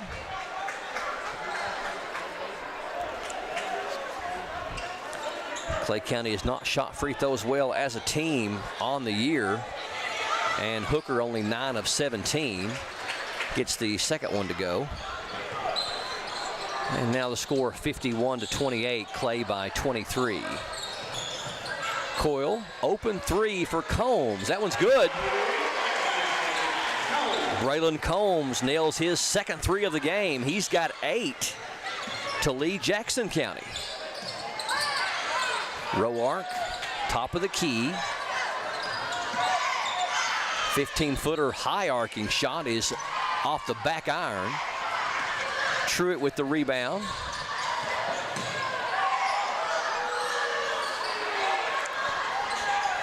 In the corner to Combs. They seal off Ward nicely down there. Backdoor cut, Truitt off the glass, no good, but draws the foul. And Tansen will go to the line to shoot 2. Ethan Jackson picks up his first personal. And Truitt going back to the line. He just made 2 there a moment ago.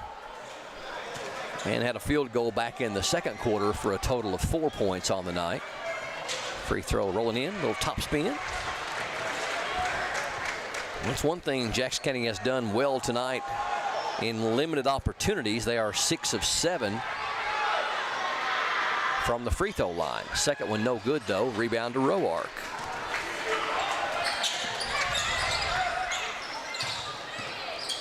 Jackson trying to make a move in the corner. Brody Hooker is going to be fouled. Non-shooting foul They're going to shoot anyway. But we are well into the bonus. Fouls on Braylon Combs. That's his second. Jackson County's 7th of the quarter. And you get to 5 now, you get a double bonus. Hooker still struggling from the free throw line. He's 1 of 5.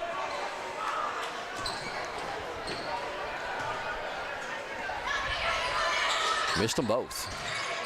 Rebound to Sandlin. Ahead to Ward. Ward hands off to Cole. Floater on the way, no good. Rebound to the Tigers. Hooker is going to be fouled. Blocking foul called on Combs. And Hooker slow to get up. Braylon picks up his third on the block. And 1 minute and 11 seconds left here in the third. We got a full timeout called by Coach Michael Jones of Clay County. His team up by 19, 51-32. We're back in a flash on PRTC TV. Incredible, more than incredible, more than a metaphor, more than you're ready for. Are you not entertained? You gotta put the time into time. Be unforgettable. It's the NBA on TNT. America, we glad to have y'all back.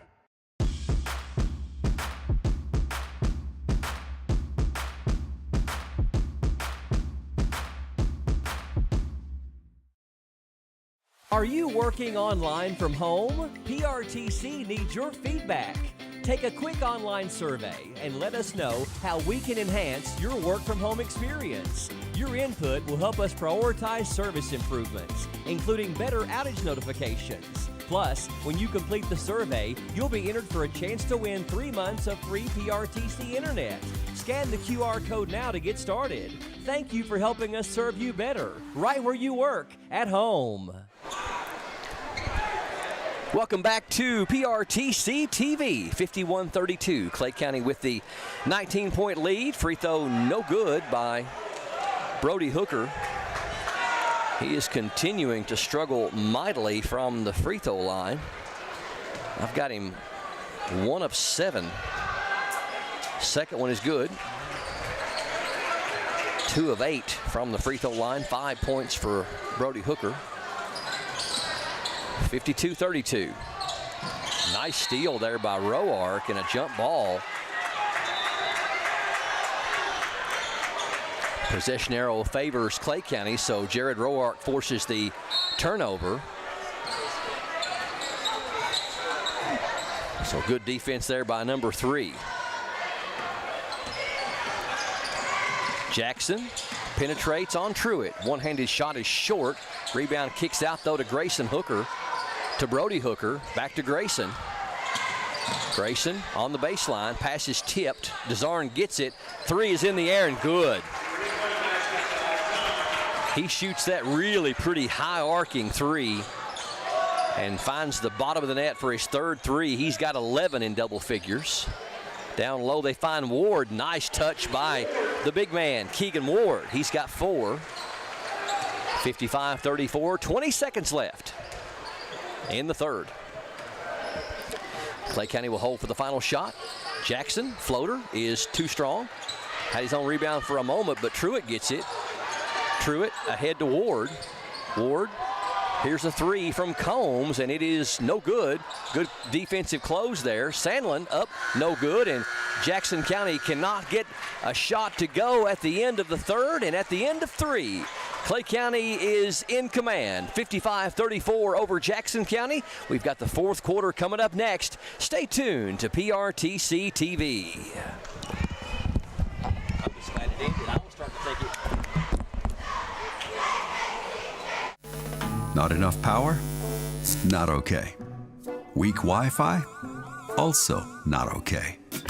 These days, your home's got Wi-Fi connected gadgets and devices here, there, everywhere, and they all use more and more Wi-Fi until, luckily, an easy upgrade to PRTC fast, reliable internet with GigaSpire whole home Wi-Fi makes it all okay. Call or visit PRTC online for a great upgrade offer today. For Ben and Aaron, the work's never done. Until the whole town is transformed. Yeah, baby! They know what they want. They don't know where to find it. We do. Hometown, all new. Sunday night at 8 on HGTV.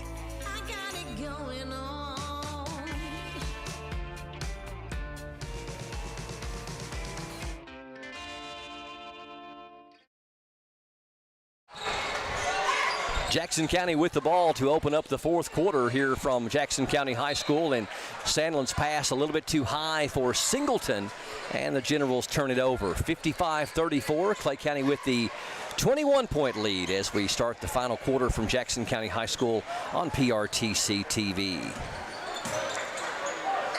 Wagers with it at the top.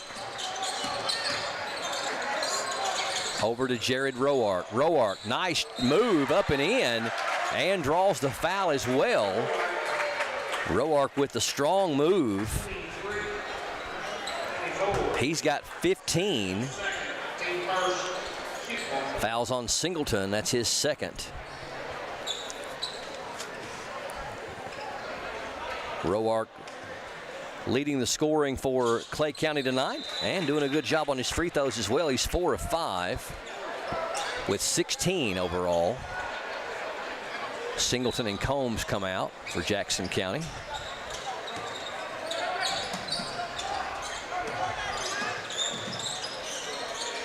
Ashton Clemens just checked in. Corner three by Gray is no good.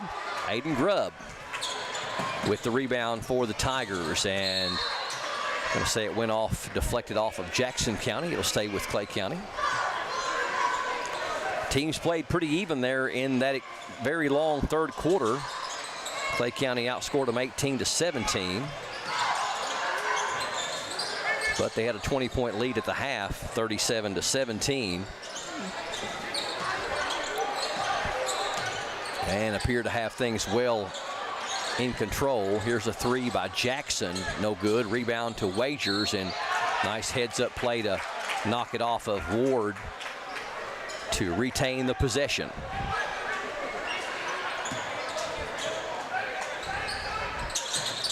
Roark looking, throws it out top to Ethan Jackson. Now to Wagers at the free throw line. Roark had a three, didn't take it. Top of the key to Aiden Wagers. Wagers, right side to DeZarn. Catch and shoot three is good. Landon DeZarn, his fourth three of the game, and he's got 14. Third Tiger in double figures, joining Wagers with 12. Roark with 16. 61-34. This is Clay County's biggest lead of the night.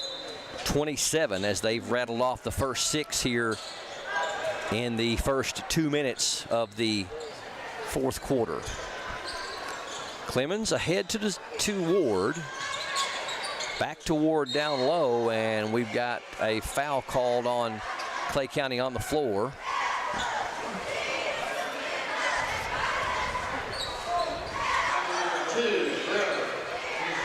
That's the fourth on Aiden Grubb, team's first. He becomes the first player with 4 fouls for either team. Down to Ward, down low, puts the shot up, and we're going to have a blocking foul on Wagers. That was a good call. Wagers picks up his 4th. And the team's second, and Ward to the free throw line to shoot 2. I don't think we've called a game for Jackson County either last year or this year that Ward has not been in double figures. If it has, it's been a long time. Maybe the first of last year, but that's as long as I can remember. It seems like he's always been in double figures. You can play tonight. You got to give props to Clay for really taking him out of it. They've done a really good job defensively on him. Misses both free throws. And Ward, Grubb runs down the rebound off the Ward miss. 61-34, Clay County in command. Jackson has it knocked away. Nice hands there by Sandlin. Sandlin then has it knocked away by Jackson out of bounds. It'll stay with Jackson County. So good defense by the Generals. Sandlin putting in some good minutes off the bench for Coach Perry.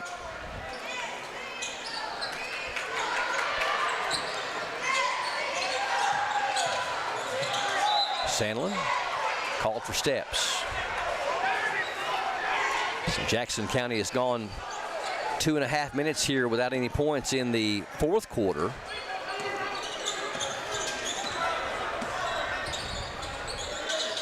Down low for Grubb. Grubb, nice move with the left hand, puts it up and in and draws the foul on Coyle. Grubb with 7. Actually going to give it to Braylon Combs. That's his 4th and team 2nd.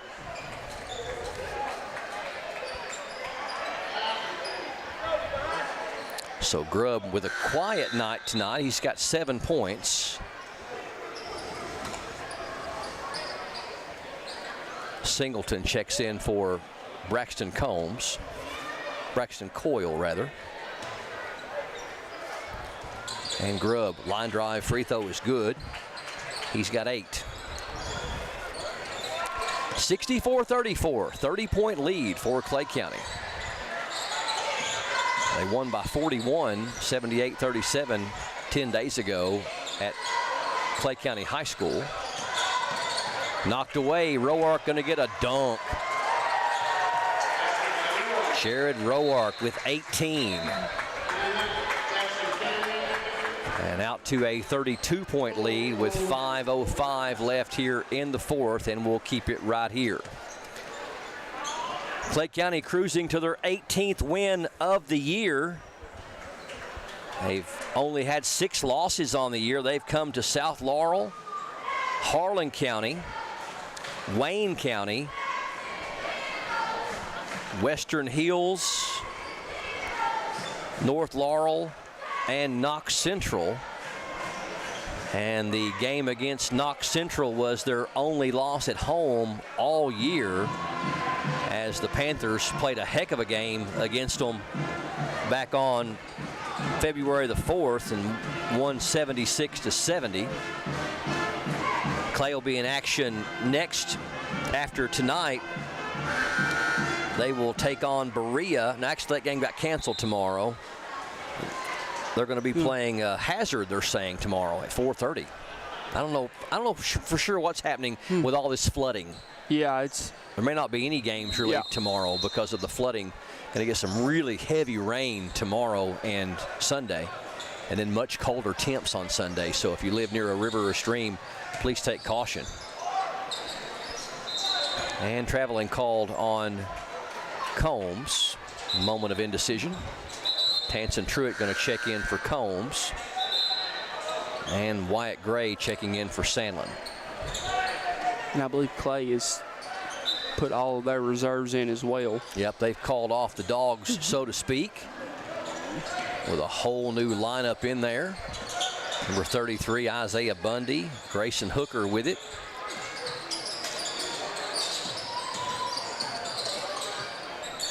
Both Hooker brothers out there, Grayson and Brody. Ball knocked away, and Grayson Hooker runs it down. Down low for Bundy. Turnaround left-handed shot is good. Isaiah Bundy makes it 68-34. Jackson County has not scored here in this fourth quarter, and we're almost to the midway point. And traveling called on Tanson Truitt. Number 22, McQueen, going to check in replacing Ward, and probably won't see him the rest of the evening. Checks out with only 4 points on the night.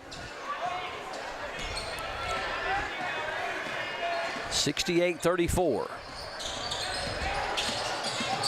Clay County only a bucket away from making it a running clock, and they do. Grayson Hooker's first points of the game, a triple, and now a 37-point lead, 71-34, and we'll be in a running clock now with a 35-point lead in the second half. Bad pass, and we're going to have a blocking foul called on Jackson County's Singleton. I believe that was McQueen. McQueen, rather. Number 22. That's Quinton's first, team's third. And what's our jersey number shooting there, Mr. Hunter Carroll? I believe it's 24? Yeah, I believe it's Jay Nicholson. Jay Nicholson. Nice free throw there by Nicholson. Nicholson, the southpaw. Sonny Gabbard says all left-handers can shoot. Gets them to go. Proved him wrong, proved him correct on that one. 73-34. Again, Jackson County has not scored here in the fourth quarter. And we got a foul called on number 14, Grayson Hooker. Jump ball. Jump ball instead. Possession arrow favors Clay County. They'll take it back.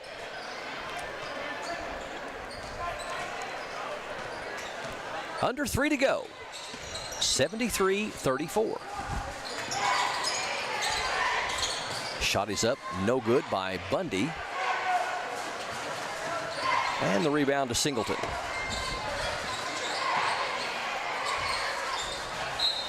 Pass goes out of bounds. It was last touched by Nicholson.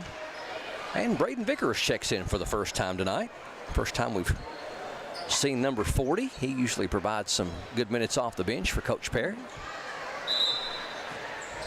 Checking in late in this one. Here's a three on the way. It's an air ball. And the rebound to Brody Hooker.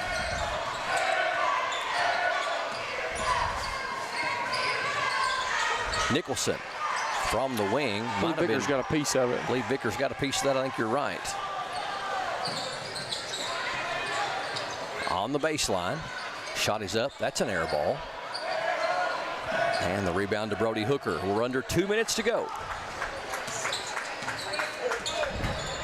Top of the key three is short. Rebound ran down by McQueen. Stolen, knocked away by Hooker. Nice save to the ground. Landon Smith. Here's a three by Hooker. That one's good. Grayson Hooker with his second three of the game, and it is now a 42-point lead.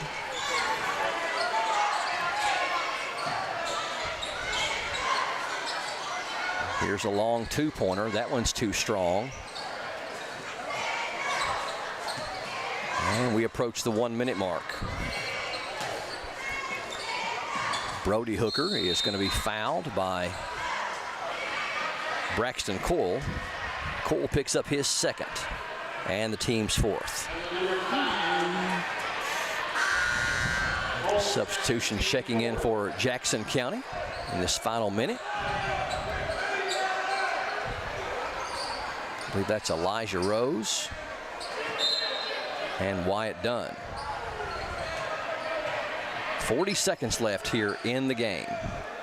And it looks like Clay County is going to run out the time, and a very unusual situation that I don't remember ever happening, especially in boys high school basketball. Jackson County is going to go the entire fourth quarter without scoring. Wow. That's never a good stat. Do you remember it ever happening? Nope. Final's going to be Clay County 78, Jackson County 34.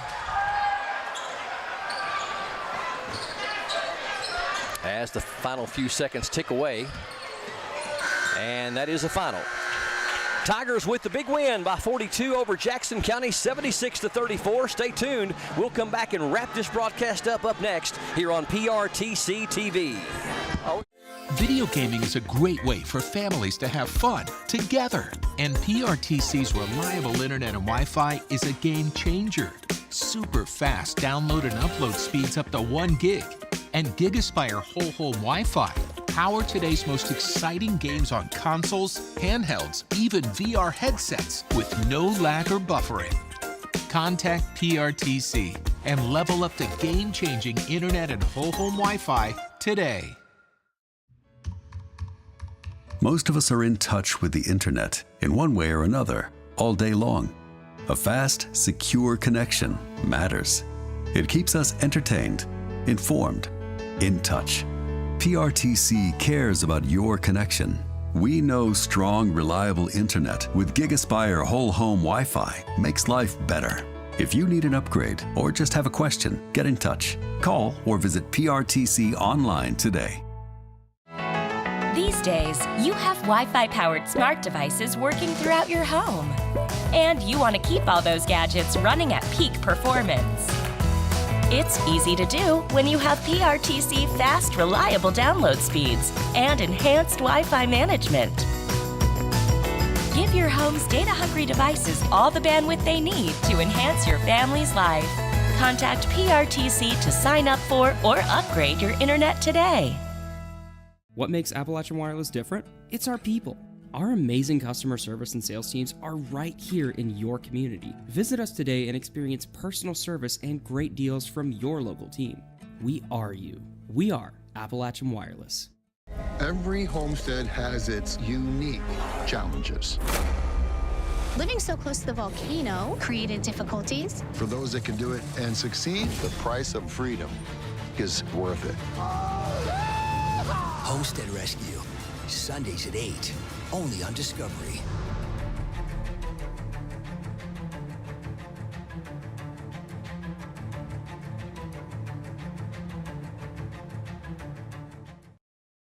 Are you working online from home? PRTC needs your feedback. Take a quick online survey and let us know how we can enhance your work from home experience. Your input will help us prioritize service improvements, including better outage notifications. Plus, when you complete the survey, you'll be entered for a chance to win 3 months of free PRTC internet. Scan the QR code now to get started. Thank you for helping us serve you better, right where you work, at home. Is filled with meaningful stories. Unbelievable. TNT Sports and True TV is where you will find them. Let's have real discussions. Conversation is always awesome. And highlight the inspirational. It's just an incredibly special group. TNT Sports on True TV, your new destination for sports moments. Every night starting at 6 Eastern.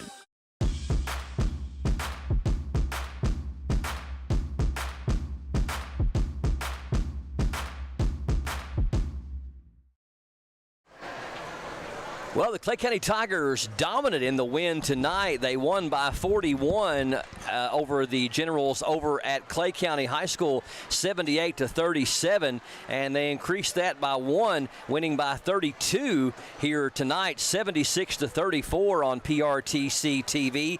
Kind of an even first quarter as Clay County outscored them 14-8. They really spread it out there, outscoring Jackson County 23-9, and that second quarter, third quarter that felt like it lasted for a year. Tons of fouls and some chippy play and some unsportsmanlike play. It was an even third quarter, though. Clay County outscored Jackson County 18-7. In the fourth quarter, we saw something I don't know if I've seen in 15 years of calling games for PRTC TV, as Jackson County did not score in the fourth quarter, and Clay County outscored them 21-0 for a final of 76-34. Let's get a rundown on the final numbers, both team and individual stats. Here is Hunter Carroll. We'll start with Jackson County's individuals. You had number 5, Braxton Cool, with 2 points. Number 11, Tanson Truitt with 5 points. Number 1, Wyatt Gray with 5 points. Number 24, Peyton Singleton with 5 points. Number 23, Braxton Clemens with 5 points. Number 42, Keegan Ward with 4 points. And then they were led by number 2, Braylon Combs with 8 points. Clay did a phenomenal job. Didn't allow a single player in double figures. Flip over to the Clay side. I had number 33, Isaiah Bundy with 2 points. Number 24, Jay Nichols with 2 points. Number 11, Brody Hooker with 5 points. Number 14, Grayson Hooker with 6. Number 2, Aiden Grubb with 8. Number 22, Ethan Jackson with 9. Number 35, Aiden Wagers with 12. Number 4, Landon Zarn with 14 points. And then they were led by number 3, Jared Roark with 18 points. If you go over the team stats, Brian, Jackson County was 8 of 15 for 53% from 2, compared to Clay's 13 of 23 for 57%. Clay made 12 threes, going 12 of 18 for 67%, compared to Jackson County's 4 of 9 for 44%. Jackson County was 6 of 10 at the free throw line for 60%, compared to Clay's 14 of 21 for 67%. Clay had 17 team rebounds compared to Jackson County's 10. Jackson County had 12 team turnovers compared to Clay's 3. Just a dominant from start to finish. No doubt. 3 turnovers, hit 12 three-pointers, shot 67% from beyond the arc. And Clay showed why they are one of the top teams in the 13th region. Again, the final 76-34. We've got 2 more series of broadcasts for you, or 2 more broadcasts, if you will, overall. We got next Thursday. It'll be senior night. That's going to be on the 20th. Next Thursday will be a doubleheader with different teams.